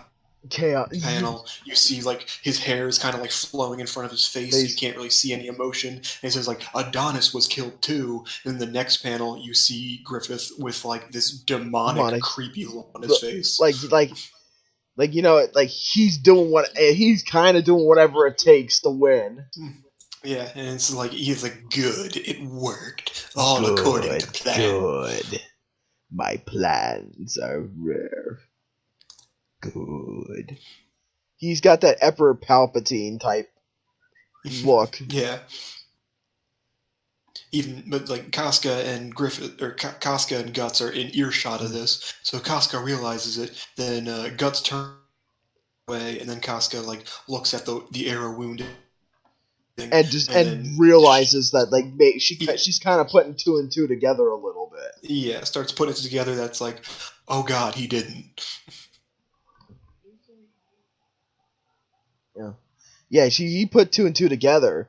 She put two and two together and like, oh shit. And we're here with talking about the Midland royal family. Crest is showed throughout the heavens at the legendary Tower Triumph. And now we're in the next chapter, Departure for the Front. Some real cool looking knights. Yeah, I know. I love their armor. It's so good. Unlike the weirder armor we saw where it's armor that looks like a metal face. Yeah, This these are more accurate to how helmets, and they just look dope. yeah, these armor look actually really cool. I mean, to be fair, those wacky, those silly, cool too, but cool in like an edgy way. These ones are just just look cool. Yeah, that's true. And then we hear some maids talking over, and they're basically talking about Griffith. And they're like, "Oh, speak of the devil." Kind of walks up all like knightly. Yeah, they say Midland has a guard, and then you see Griffith walk up, and everyone's bowing. And Minister Foss. We see this bastard. This guy. He's basically like. He's having a good time. He got what he wanted. And now begs the question: whose side did he tell Julius all like what he needed to know to get Julius killed? Knowing that Griffith would retaliate if Julius wasn't able to kill him, or does he actually hate Griffith? Yeah, you don't know that. It's like it's one of those things like what side is he really on? Is he just there for himself, or is he on Griffith's side? Was he on Julius' side? Is he on the demon side? Yeah, who knows? And he talks about like, oh, look at these troubled times. The young master was only 13. He was killed. How cool. But they still haven't found the murderer. Yeah, they didn't find the murderer. It's a little easier to put 2 and 2 together. Yeah. I feel Foss even says that it's like it was an act of a demon, and Griffith's just just straight up says like, no, it wasn't a demon. It was man. It was the work of man.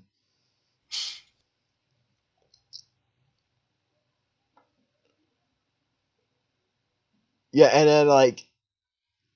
then he talks about like the strange rumors about the arrow that was aimed at Charlotte's head at the autumn hunt. It was actually aimed at you. Ooh. He's like, Griffith pays it off. That must be weird. Like, no way. He's like, no way. You silly. And it's like, and he's like, oh well, you're so humble. Like, you don't think you're worth anything, huh? And they said this guy loves like spreading rumors, you know. He knows what buttons to push, and he aims for them. Yeah. So it's like, and like, look, he's making insinuations, and it's like, and look, and it just this guy seems to know. Foss seems to know a lot more than he says. Yeah.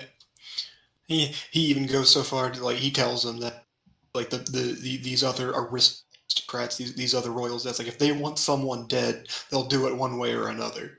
And even Griffiths just kind of passes it off. They're like, oh well, that's amusing. I got a war to go. Like that's a very interesting theory. And he's like, and you see, and he's like I know it was you. It's like he's like, pardon, nothing.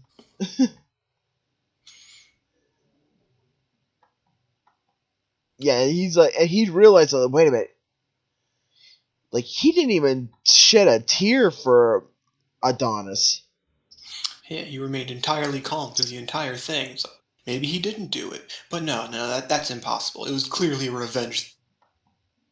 But then he has the thoughts like, oh man, maybe he does know it was Julius. Oh man, maybe he knows it was me too.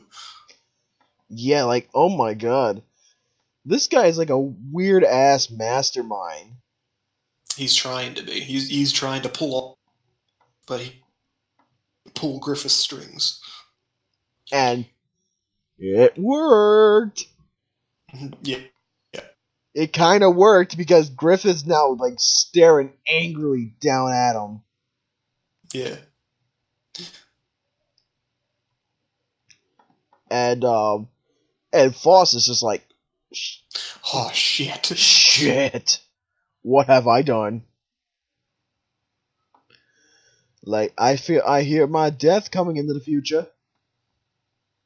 And then we see Casca in her armor kind of rocking into the castle. She's kind of looking for Griffith. And then Princess Charlotte comes around, sees Griffith. And she's like, wondering, are you leaving already? So yeah, I'm on my way.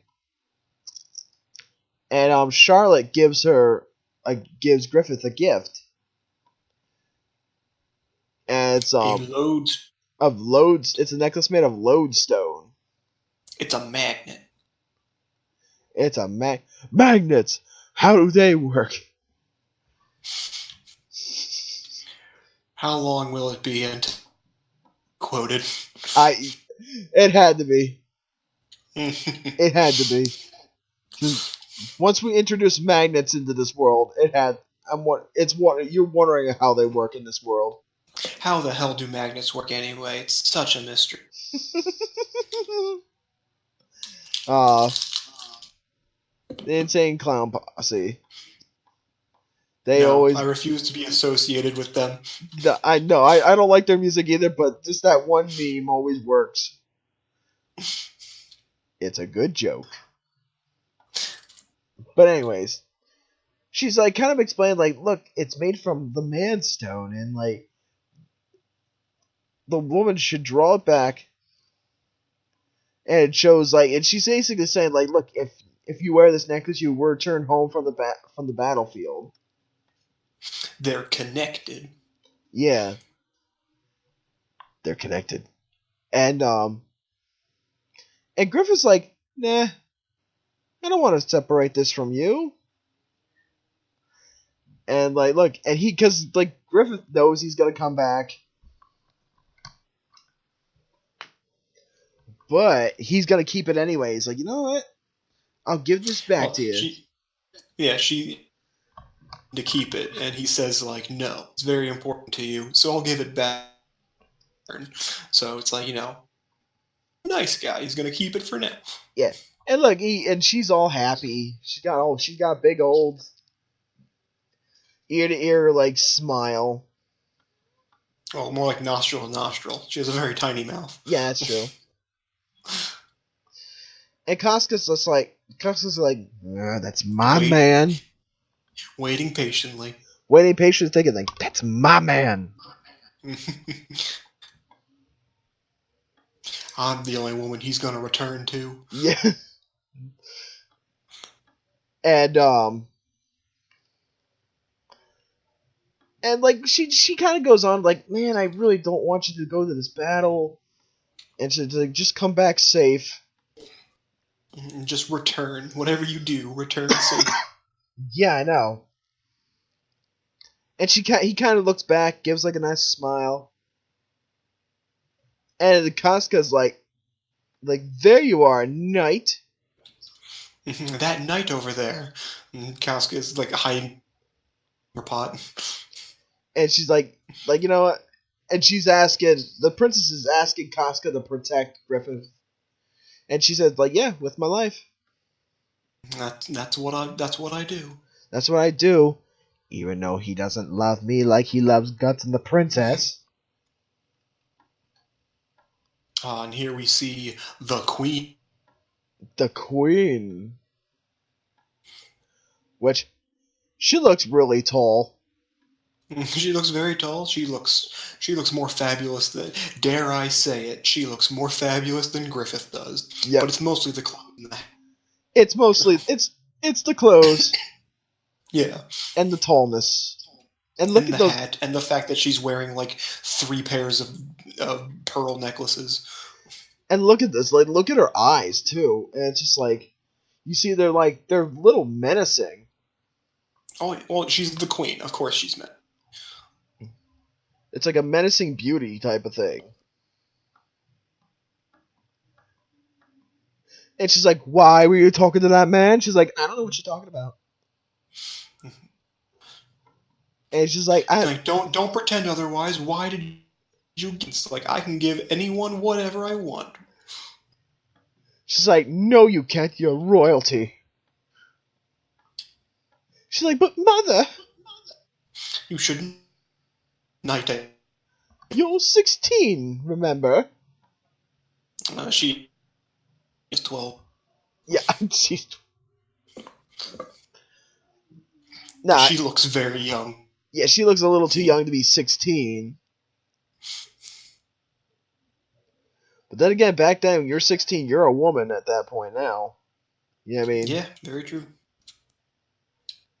And she's like, "Get back here, Charlotte." And then all of a sudden, she starts storms off, and the queen's just like pulling the fan to her mouth, like, that daughter of mine. That daughter ain't right. That daughter ain't right. Whoa. And then we see Griffith right at the battle. He's like, "Move out! We're doing this. Let's go. War!" Oh, yeah. I'm very musical today. A lot of references. A lot of music references. A lot of music's referenced today in this. Like, this one kind of needs a soundtrack. Anyways, we see like this awesome shot of everybody everybody getting ready to go to war. Guts is like front and center here. This is one of the problems that I have. Like, just like, it's not like a bet manga or anything, but it's a problem that I with like anything is people get like mad about things like over explaining or things like too much detail and things and stuff like that. Yeah. But I want things to be explained. Like, in this one shot, you see like Griffith is marching, his army's behind him and everything, the flags are raised, they're marching along this. See this old woman and this little old woman is holding, like, she's on a crutch and she's missing a leg. I want to know her story. I want to know what's up with that. But did she eat her leg to survive, or did it get? Yeah, it's like, how'd that happen? Who are these people? Why are they there? Like, I want to know these things, but it's not important enough to know, I guess.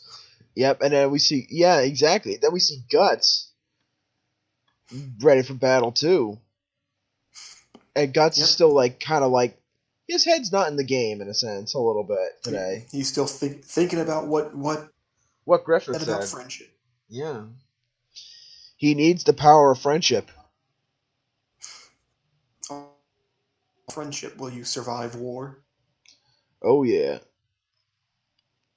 War and demons. And demons.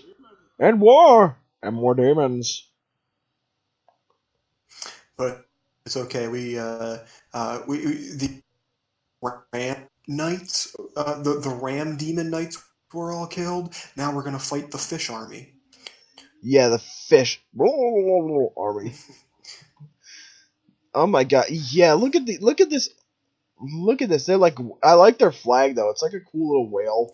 Yeah, it's a whale, and it's just like, come on, people. Like, this is a little ridiculous. Oh yeah, it is, but it's ridiculous. It's not like it's ridiculous. It's more just look in a mirror, like. Yeah, I know. Intimidated by that. No, I'd be kind of laughing at that helmet. Yeah, exactly. Like, Griffith's helmet looks cool. You know what I mean? Like, well, yeah. I'm fine with Griffith's helmet. It's like, it's kind of got like the hawk beak thing going on. But these fish helmets are just kind of ridiculous. Yeah, it just sounds like. It sounds like it sounds like you'd like a fish tank water, like they're actually fishmen. Yeah, I'm waiting for the big reveal. They're all actually fish. Nope. I am still like, I don't think they ever gave any context as to why they're fighting it or whatever. So I'm just going to go ahead and imagine that Midland is against Atlantis, and that is where these people come from. Yeah. Then Aquaman shows up. No, I would pay good money to see Guts cut Aquaman. Which Aquaman though? The new movie Aquaman version, or like the old comic book Super Friends? Yes. Just the comic book Super Friends one where he looked Aquaman in general. Just Aquaman. I don't care.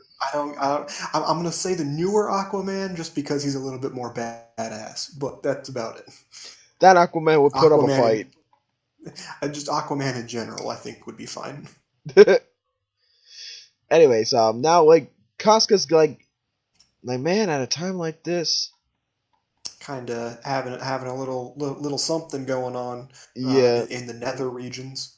Yeah. It's that time of the month. That's what it looks like. It's going on. Everybody's asking like, "What's going on? You okay?" She's like, nothing. Let's get this war over with. And we see Griffiths raises his sword and shouts attack, and then the Atlantean soldiers. They're like, charge! And everybody's everybody. There's like a big now. The battle's like showing off. It's going on. People fighting and killing each other, and like everybody being stabbed, sliced, and diced. You get a nice shot of a horse going, what? Nani? And then somebody getting hit in the head with a mace. And you know whose mace that is.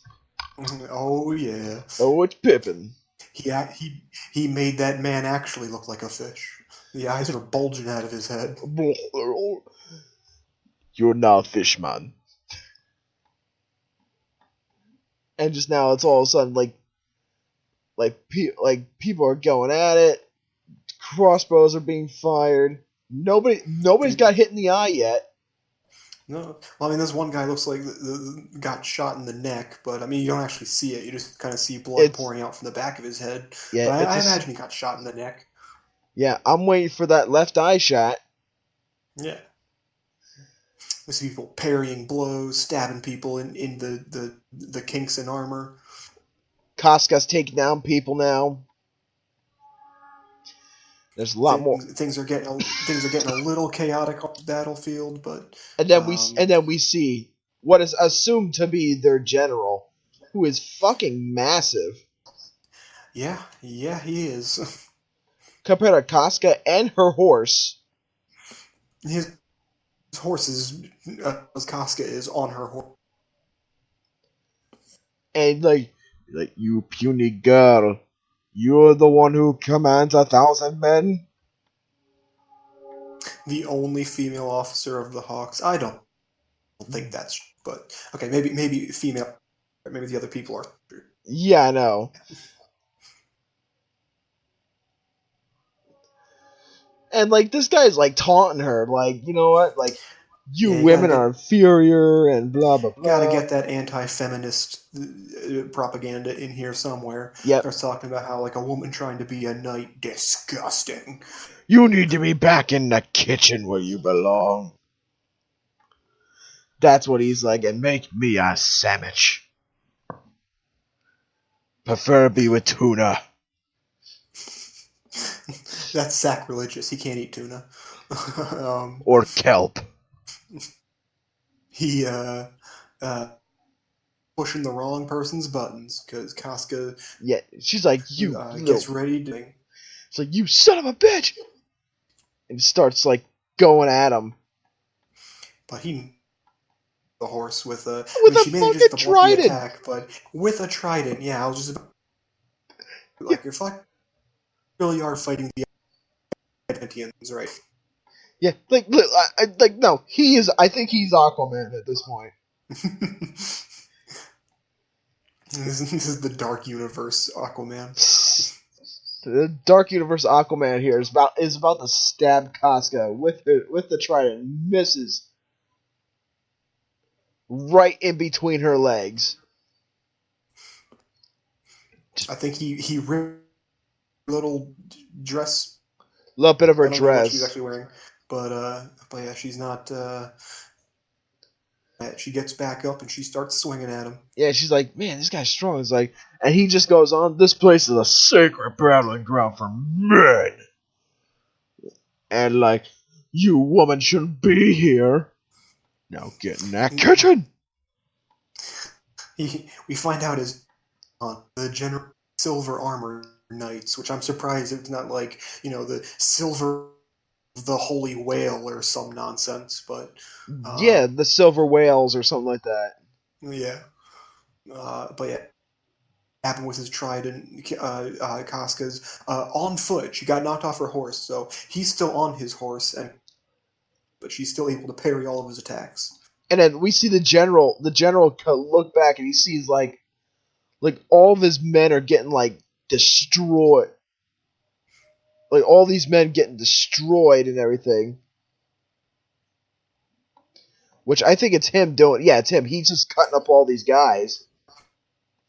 Just turns around and swings his trident. Wipe. Like cutting heads off and shit. You see heads rolling. You see arms flying. Yeah, it's a bad day for the Hawks. Yeah, some of those guys were 2 days away from retirement. And who fish beat Hawk. Yeah, fish beat. When it's usually Hawk beat fish. This is that all these years fish being eaten by Hawks. The Atlanteans are fed up with. Like fuck you, Hawks. And she's like, damn you. And he's like, oh, what's wrong? You gotta go run and hide, little woman. And he's like, go on, just jump right in front of my trident. That's basically back to a cliff. Yeah, I know. Yeah, literally, come on, just jump. You can do it. Yeah. Well, he said he does make a comment about like you can live as our captive. Like, well, technically you'd be a captive. In reality, you'd be our. And it's just like you. Casca's not having any of this. Like, yeah, like look, like you'll be a prostitute. That's what she said. Yeah, and she tells him to shut up, and then he's just like, well, okay, then die. She's literally telling me kiss. She like literally says like, go to hell, kiss my ass. Yeah, and she's like, she braces herself, like she accepts it. She's like, well, this is it, I die here, but no, it's not. Nope. And everyone's just watching like, big sister, no. And a Guts comes up and like saves the day. Yeah, and he's got just as big of a weapon as he does, and just as big of a horse. Yep. And Guts is like, you know what? This ain't like you, man.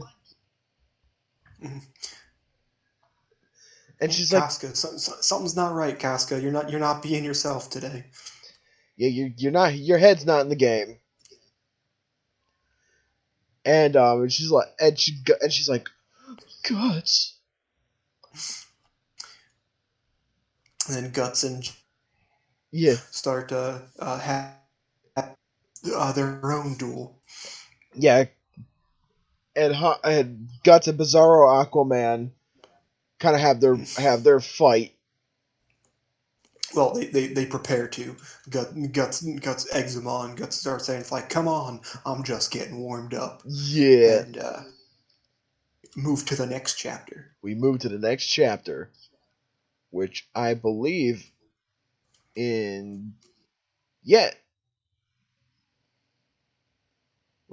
two more chapters and this volume's done.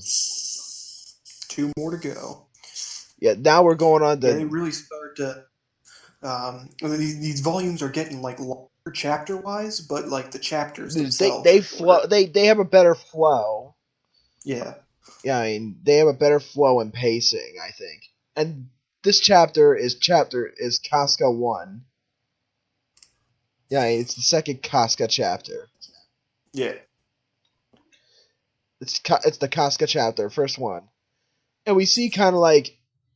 We see, like, in the opening, art, like, the chapter cover art, where it's just literally kind of like Casca, like, literally taking off all of her armor.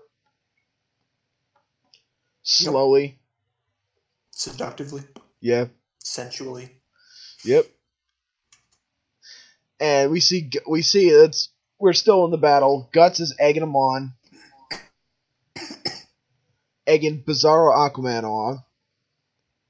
And Casca's like, oh. And just Bizarro Aquaman's like, fuck you, man. I'm gonna stab you with my trident. He calls it the Stone Crushing Staff. The Stone Crushing Strap. I gotta say, I do really like it when people give their weapons names, but Stone Crushing Staff, not up there. Not one of my favorites. Yeah, and no, it's not. It's a fucking trident. And he uses his attack. It's called Ganzan Senpu, which means rock cutting whirlwind. Ganzan Senpu. Cool. Yeah. And I especially like how effective it is to single sword slash. And as he just kind of cuts right through the trident and right through his helmet and kills him.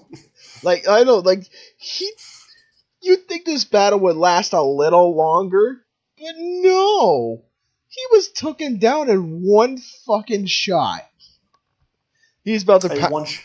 one strike. Which is, like, to be fair, one strike from, like, a train, so... Yeah, but still, it's like...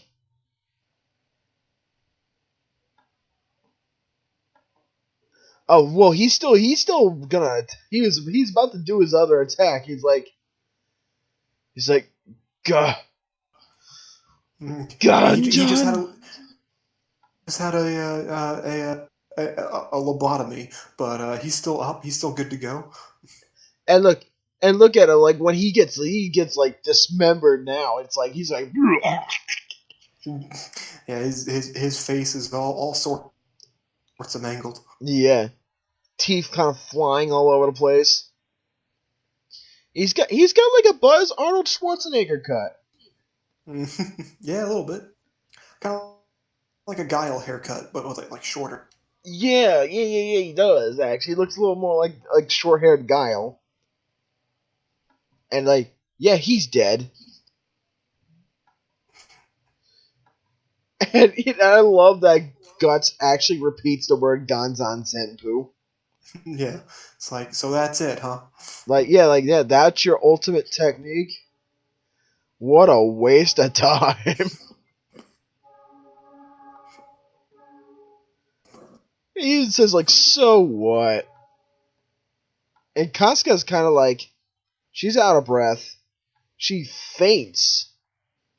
Yeah, like, it's up and is like, what's wrong? Like, you're not acting normally. Like, you're gonna die if you keep that up. And she just passes out and falls off the cliff. Yeah, and then we see Bizarro Aquaman Guile kind of like about to shoot his crossbow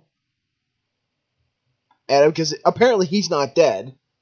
Yeah, his face is all mangled up, but he's still got one good side of his face, I guess. Yeah, I know. Guts is like literally trying. Guts like saves her. Yeah, he grabs her by the arm, and then he gets shot in the side by the arrow. And then he falls off with Casca. And then we see him, and he's like, oh, like, we see Bizarro Aquaman. Serves you right, you bastards. Take that. Take that, you bastards. And then, like, everybody's like, Captain, Guts, no. And all of a sudden, and they're just falling and falling and falling. And it's like the endless pit. River, and then I don't know. I think maybe it's night.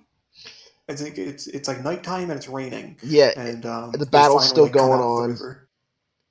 The battle's still raging.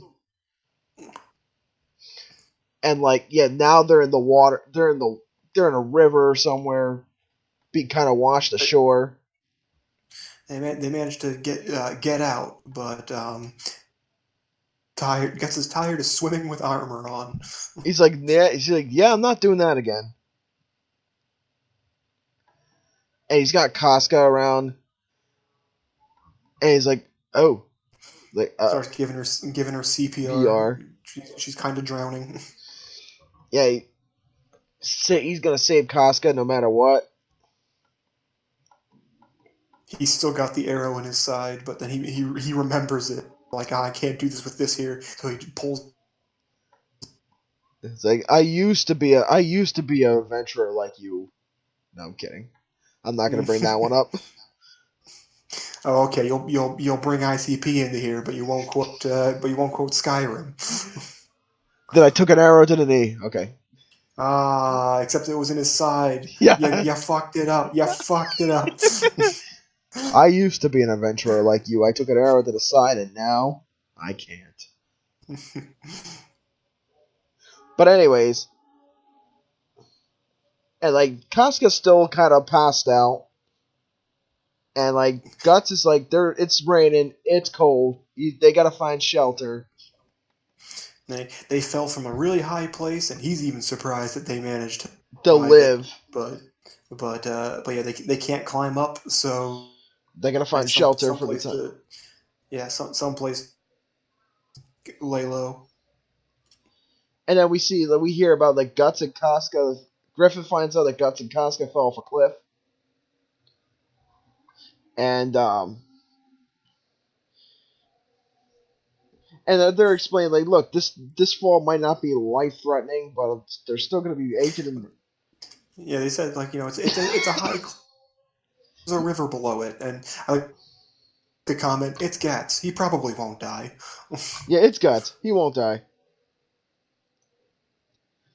Yeah, and then, and, like, they're ready. They're going to form a search party to find them.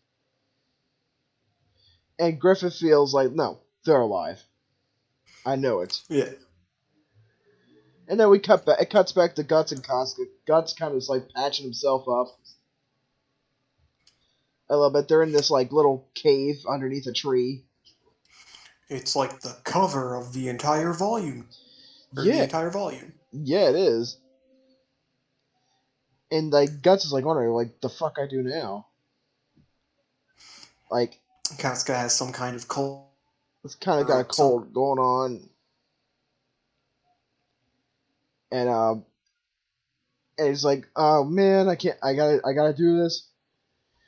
Guts kind of just like gets her wet clothes off, notices some blood, and he find out, oh, wait a sec. It really is the month. Yep, it's the time of the month. Even Gus, he's just like, "You're injured where?" And then he looks down, and just the expression on his face is just like, "Oh, that's what's happening." Okay. Oh, and he even says like, it must be rough being a woman, I guess.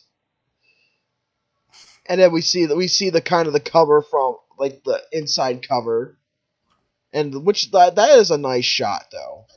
It is a nice shot. I am a little disappointed just in the fact that like this like normally like the cover page or whatever like is just a cover page. It's whatever artist for the cover. This is literally like they took this page and was like, okay, yeah, no, this is the cover, and so just kind of like this is like this is the inside cover. Yeah, I mean, but it does look nice. Yeah, It's a it nice does scene. look nice. I can see why they did that. I mean, Yeah, it's deserving of a cover page. yeah. And then now, final chapter of this volume, which is Casca 2, Electric Boogaloo. And then we find out...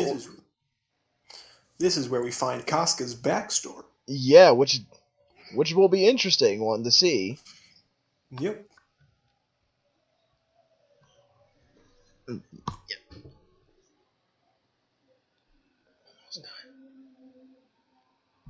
Okay. Here. Hold on just a sec. Okay. Okay.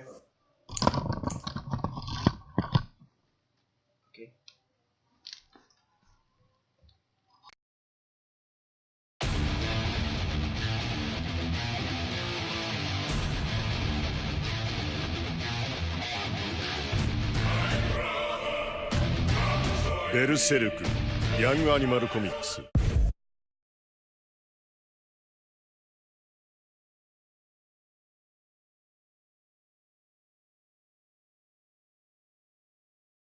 Alright. Sorry, God.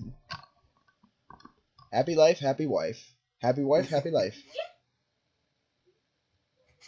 Just remember to edit it. And she just said, like, you're the one who wants the AC on. Well, that's true, too. And, anyways. Now we're gonna find out the backstory of Casca. And we see the image of the chapter cover, where we kind of see like a little cool image of like just like Griffith showing up in front of her, and like showing up like kind of like showing what she used to look like, and joining up with young Casca. Yeah, and but she's like this is like her kind of like dreaming in a sense. And we see Casca slowly waking up, and she sees Guts. He's like, "Sup?" How you doing? He's like, "Sup? How you doing?" And she's all covered with like these like leaves and stuff, kind of like as a blanket to be covered. And she's like, At least he was nice enough to cover her up. Yeah, that's true. He's a gentleman. Yeah, those ferns probably had a lot of insects on, but that's the thought that counts. Yeah. And so they're like wondering where they are. Like it's a cave by the river. Like what river? So I don't. Cave down by the river. Oh my god.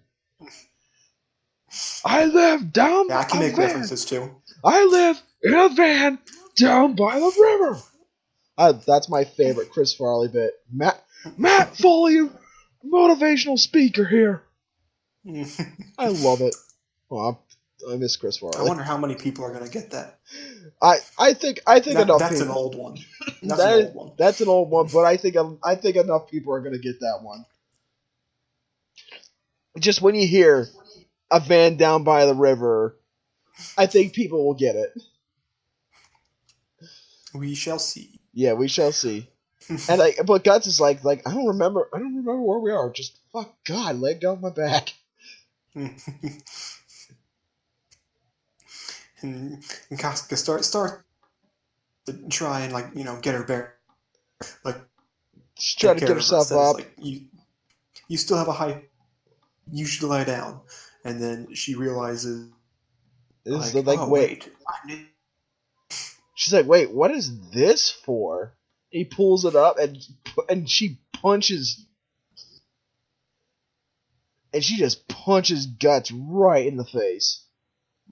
Yeah.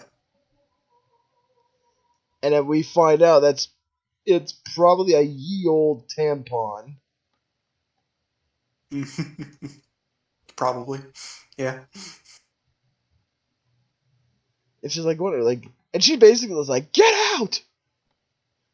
And she starts throwing stuff at him as she's kind of still, like he said, she still is kind of out of it. She's panting, but she still wants nothing to do with him. Yeah, and he just calls her a hysteric bitch. Like, come on, like, the fuck, man? Hysteric bitch, you done? I saved your life and not even a single thank you? You just throw shit at me? Yeah, seriously, that's what he... Yeah, instead of a word of thanks, you throw a knife at me and shit. And she's just kind of thinking back to the battle, like, of him, of Guile Bizarro Aquaman, just, like, saying, like, women should be in the kitchen, and women don't deserve high-paying jobs, and blah, blah, blah, blah, blah. You probably slept your rank, huh? Yeah, that's, like, that, he's just going on and on and on. Even Gus makes a comment. They say, it's like, man, now I'm getting back suitable for, and then like he looks over at Casca, who like was hit by that, and she's shaking. She's shooken up about like, it. Yeah, I mean, yeah, he's kind of trying to like, oh, maybe I did go a little. And Casca even says a thing like, she didn't like want she to. didn't choose to be born as a woman. You know, Yeah. And she wants to fight like everybody else, you know. Yeah. And like it Guts is like, she's crying now. And she just throws a punch at Guts. They kind of grapple for a bit, but then Casca collapses because she's still sick. Still has not been dealt with. It's just like she's still like sick and like, and she's like, here, put this on. Like you're gonna wear it. You gotta wear it. It's nice and warm. It's dry. And she's like, look away. And she's like, and the messed up part is that she's like, you know what? I didn't want to be saved. And like that's why she's all mad about it. Yeah, like I didn't want you to help me. And her and Guts never had like, her and Guts never really like got along to begin with. Yeah. So this is like this is kind of like their turning point. Mainly, Guts has always been the fact that Griffith warmed up to him faster than anybody else. Yeah, and she wanted. I'm pretty sure, like, you know, we'll get to it in the flashback, but I'm pretty sure it's like she was the original Guts, and then when Guts came around, he started treating him better than he treated her. Yeah, so that's her whole thing at first, and this is sort of like the turning point. We get a little backstory. Yeah. This is their character growing moment. Yeah. Like, we find out she lived in a poor, like, mountain village. And, like, that they couldn't really grow a whole lot of shit. And it's like, they would go, like, 3 days at a time without food. And, like, many people died of hunger. In the winter, many people die. And there's just, like, a lot of attacks going on in the village and shit. Like, everybody getting robbed. She had a hard knock life.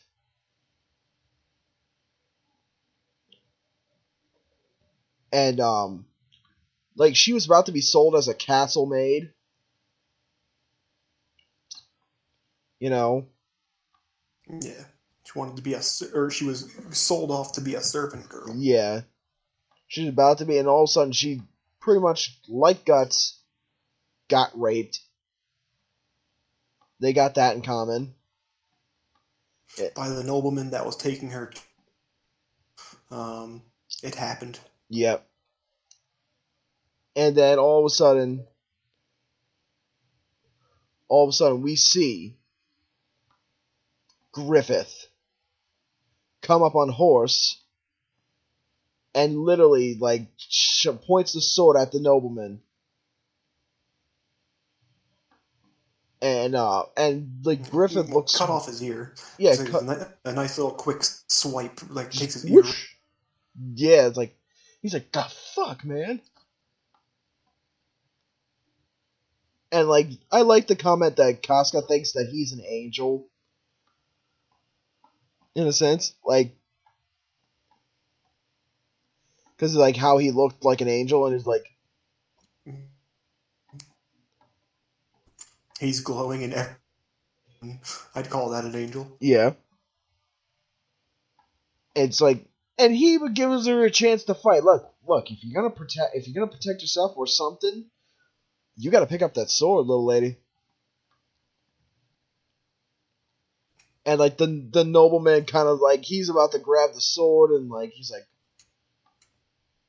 he wants to grab the sword. He's like, "Fuck you, little bitch." But she manages to get the sword first and like stabs him. He manages to like kind of like tackle her to the ground, but since she has the sword, she into him. So pretty much, he just jumped onto a sword. Yeah, pretty much. It's kind of like sorry to go off on a tangent. It's kind of like in Detective Conan, where there was a guy that literally killed himself by jumping backwards on a knife that was embedded into a block of ice. Yeah, that makes sense. Yeah, it's just like, how do you do this? And Casca is kind of back to Berserk. Casca is holding this sword, kind of in shock a little shaky. Even to this day, she doesn't know if she actually stabbed him or if he just fell onto the blade. But either way, it will kill, and she didn't know what to. She didn't know what to do about it. And then we see Griffith kind of like being a little charming. He just walks up.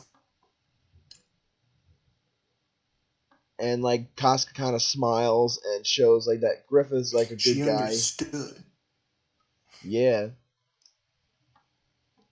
And I'm wondering, how young is Casca at this point? You know what I mean?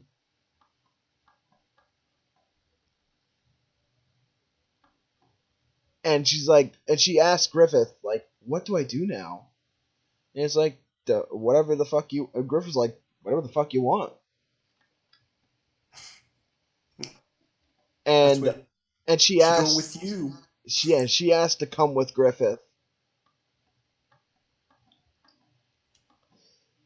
And then we see Crocus, of course. Of course. Crocus, of course, being a little douche like he is. He's like, nah, you can't come with us. You'll be a burden. You'll be like, it's like having a kid fight with us. Yeah. Yeah.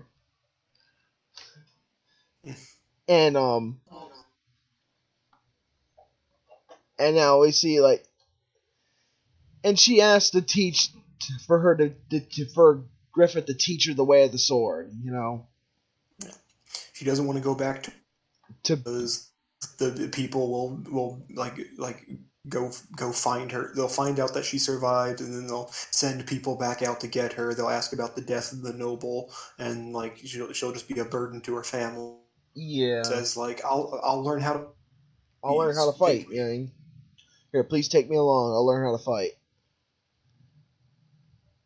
And Griffith leaves it up to her. He says like, you could get killed whether you follow me or not. It's your choice, and then just kind of walks away. Yeah, but he allows her to join. You know what I mean, like the good guy he is. And I love this shot of young Casca, like, or it shows like the cloud, like the sky. Ish in a sense, and it's like it's very faded. Yeah, it's her like her smiling up at Griffith at like, and then like at the bottom you see like them like walking away and everything. It is really nice. Yeah, like I love this effect, and it's like I keep harping on like it's old fashioned screen tone technique and stuff. It's amazing. And then I do like just the final quote where she's like, where he her and says like, "You probably know how to fight now," and then she says like, "You gave me both the sword and the cloak," and it's like, it's touching. yeah, it's very good little moment. Yeah, it is a good moment. Like, and and now this is the final chapter of Volume 6. So I have to say, Volume 6 is a great volume. Yeah. It was a lot more. It was a lot more action, a lot more fun to be had in this one. I feel a lot more fun. I can agree with that. Yeah.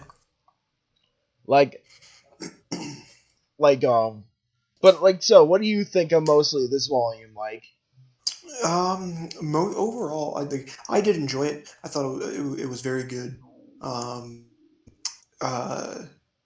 Like the whole, I like the, basically Griffith moving up in like nobility and everything, and he's taken on the responsibility and everything, and they do like show the fact that it's like he's not just a mercenary, he is also like he's given these responsibilities and he goes through with them, like he makes sure he does everything he's supposed to, and he's got a devilish side too to him as well. Yeah, and his whole thing, like this is where like I started thinking like okay, no wonder the bell hat came to him. Well, yeah, that, but like I started thinking like, is this does he actually care about his subordinates, or is this just kind of like he's putting everything to like so that he can like achieve his goal and like way whatever. Yeah, is it just a stepping stone towards his goals? Yeah, like is he just using them, or does he actually like care about them? And I still don't really know the answer to that question. It was he says all these really nice things. He says all these words. He's like he knows how to influence people. Yeah, he does. Properly. He knows how to like he's really good at communicating and whatnot and understanding people and getting people to understand him. Yeah, he is. He's but really at the same time, it's like if he wants something done, he either gets it done himself or he gets someone else to do it. Yeah, and it's done one way or another. And yeah, he's just really good at it. So it's like it's still up in the every time he something bad happens and he has that like weird demonic look, it's just one of those things that's like he's like the silent puppet master in a sense. Yeah, like is everything just going according to plan, or is that just like it's a coincidence? And yeah, he's like a nervous tick, kind of, not really nervous. Like, is he just is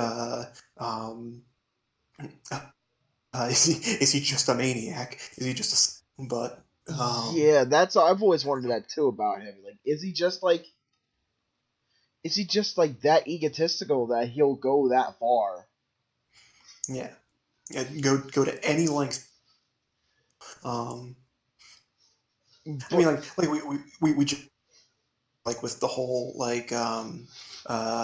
well, I mean, like before I get into that, like there's also the whole thing with like and everything. Yeah. It's one of those things where it's like you see, like this is a world of politics. Everyone's kind of like trying to be the puppet master. Everyone's trying to pull strings to to kill each other. Yeah, achieve their own agendas, and then like Griffith is this constant force that is just kind of like you can't manipulate him. He's always a step ahead of. Yeah, he already knows what's going on. Yeah, and I mean, I do like that, like that whole aspect about him. Like I think it's really cool.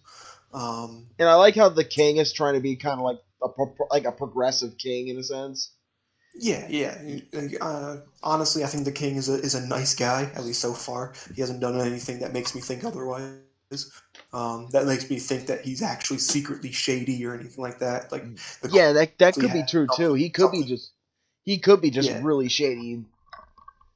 Well, I think the queen is the shady one. I think there's obviously Yeah, something bad about the queen, but the king is actually, trying to lead the kingdom in the right direction. that's true Um, too. Yeah, and then there's the whole Guts assassination thing, where it's just again, Guts is not the not fascinating. like, yeah, that's the last person you asked to do an assassination attempt. Yeah. But I mean, it was fun. Character development there, where he's like, "Oh God, I don't know what I'm actually." But then, when Griffith starts talking about, like, what, like the importance of dreams and how, what is his views on friendship and whatnot, then it, like, It hits him. It hits him hard like a sack of doorknobs. You know what I mean? yeah, he starts realizing, like, like he starts figuring his own shit. And then seeing Casca's backstory, seeing how, like, I mean, say similar, but I only say similar because it's like the theme of the story is tragedy. Yeah. So it's kind of, I feel like, anyway, all the They're important they have a some lot kind in of common tragic in a backstory. sense. Yeah. Yeah, Like they do have a tragic. They do have a similar tragedies in common. yeah, And I will admit, like they're meant for each other. I think like I know yeah, pretty much. I know like it later on. It's his whole mission to get her back, but like that's later on. Yeah, But but no, it's actually really good. This volume was actually really good. I think it was actually better than the last one.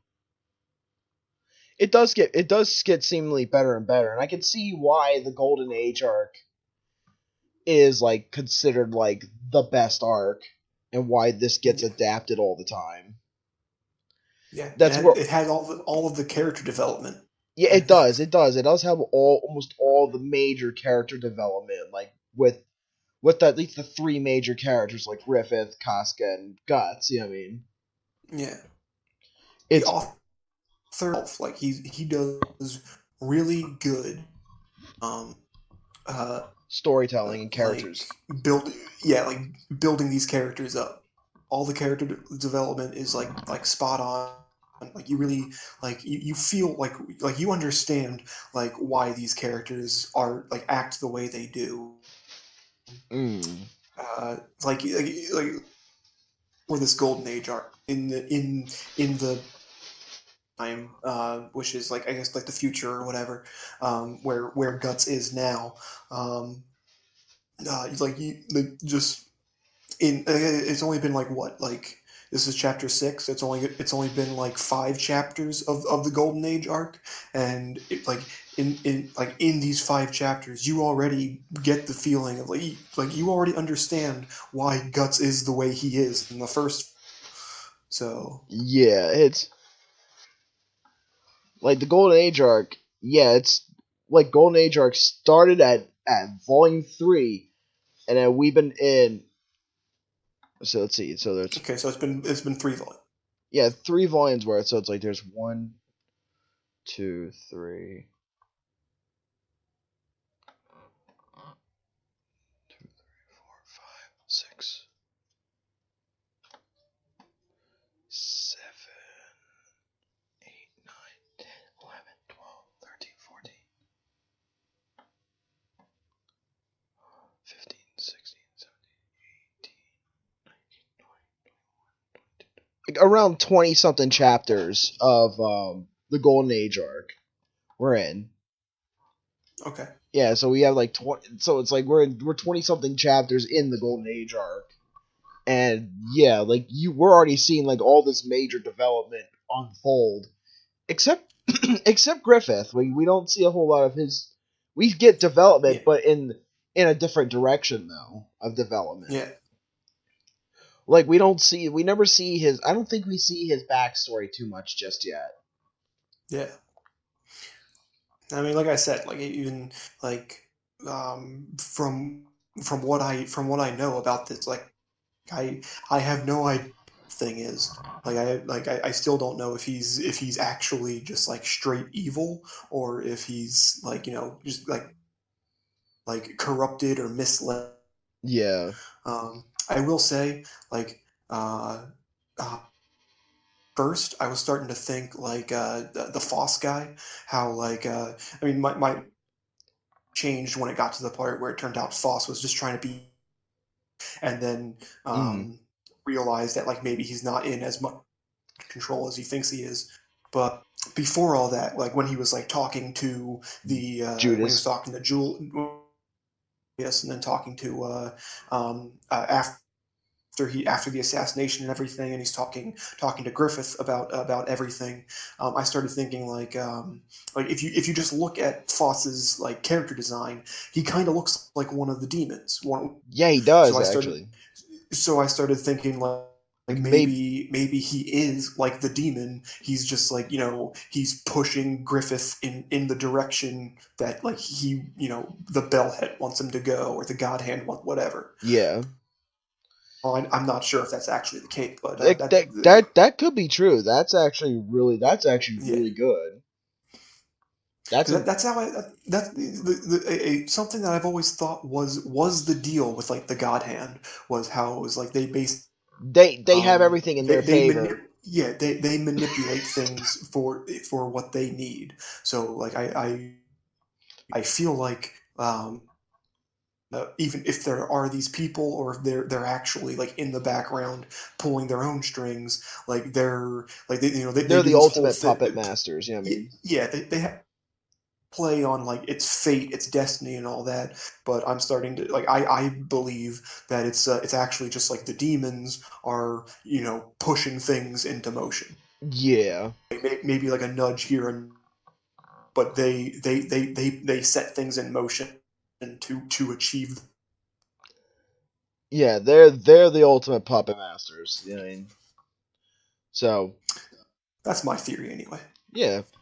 All right. Any more thoughts about Volume 6 of Berserk? No, that's about it. It's a good series. Yeah, read it. It is really good, and it's like, and we can see why. And we do see why it's really good. You know what I mean? Yeah. A lot of people like seem to really enjoy it. And like even when we're looking back on the episodes, like I'm looking back, and Berserk is our highest rated episodes. They usually are. They usually hit the 20s and 30s and now 40s. Yeah. Of views. I know me bragging about like tiny amount of views. Hey man, we gotta start somewhere. Yeah, exactly. And yeah, I think this is a good place to stop. And yeah, I'll leave all the links in the description for where you can purchase and read the manga legally. And yeah, next week we will be you, me, and Dice. This is the decider. If Dice has finished his hopefully Dice has finished his homework. This will be it. This is the big one. Yep. We will be reading. We'll be reading Blazer Drive Volume 7. Volume 7. We're almost done. Blazer Drive. Yep. After that, 2 more volumes. There. It's almost there. It's almost there. And then we'll probably read Dice's manga too, which is Instant Bullet as well. Right. So yeah. All right. We'll see you next time, guys. Please like and subscribe. Bye. See ya. See ya.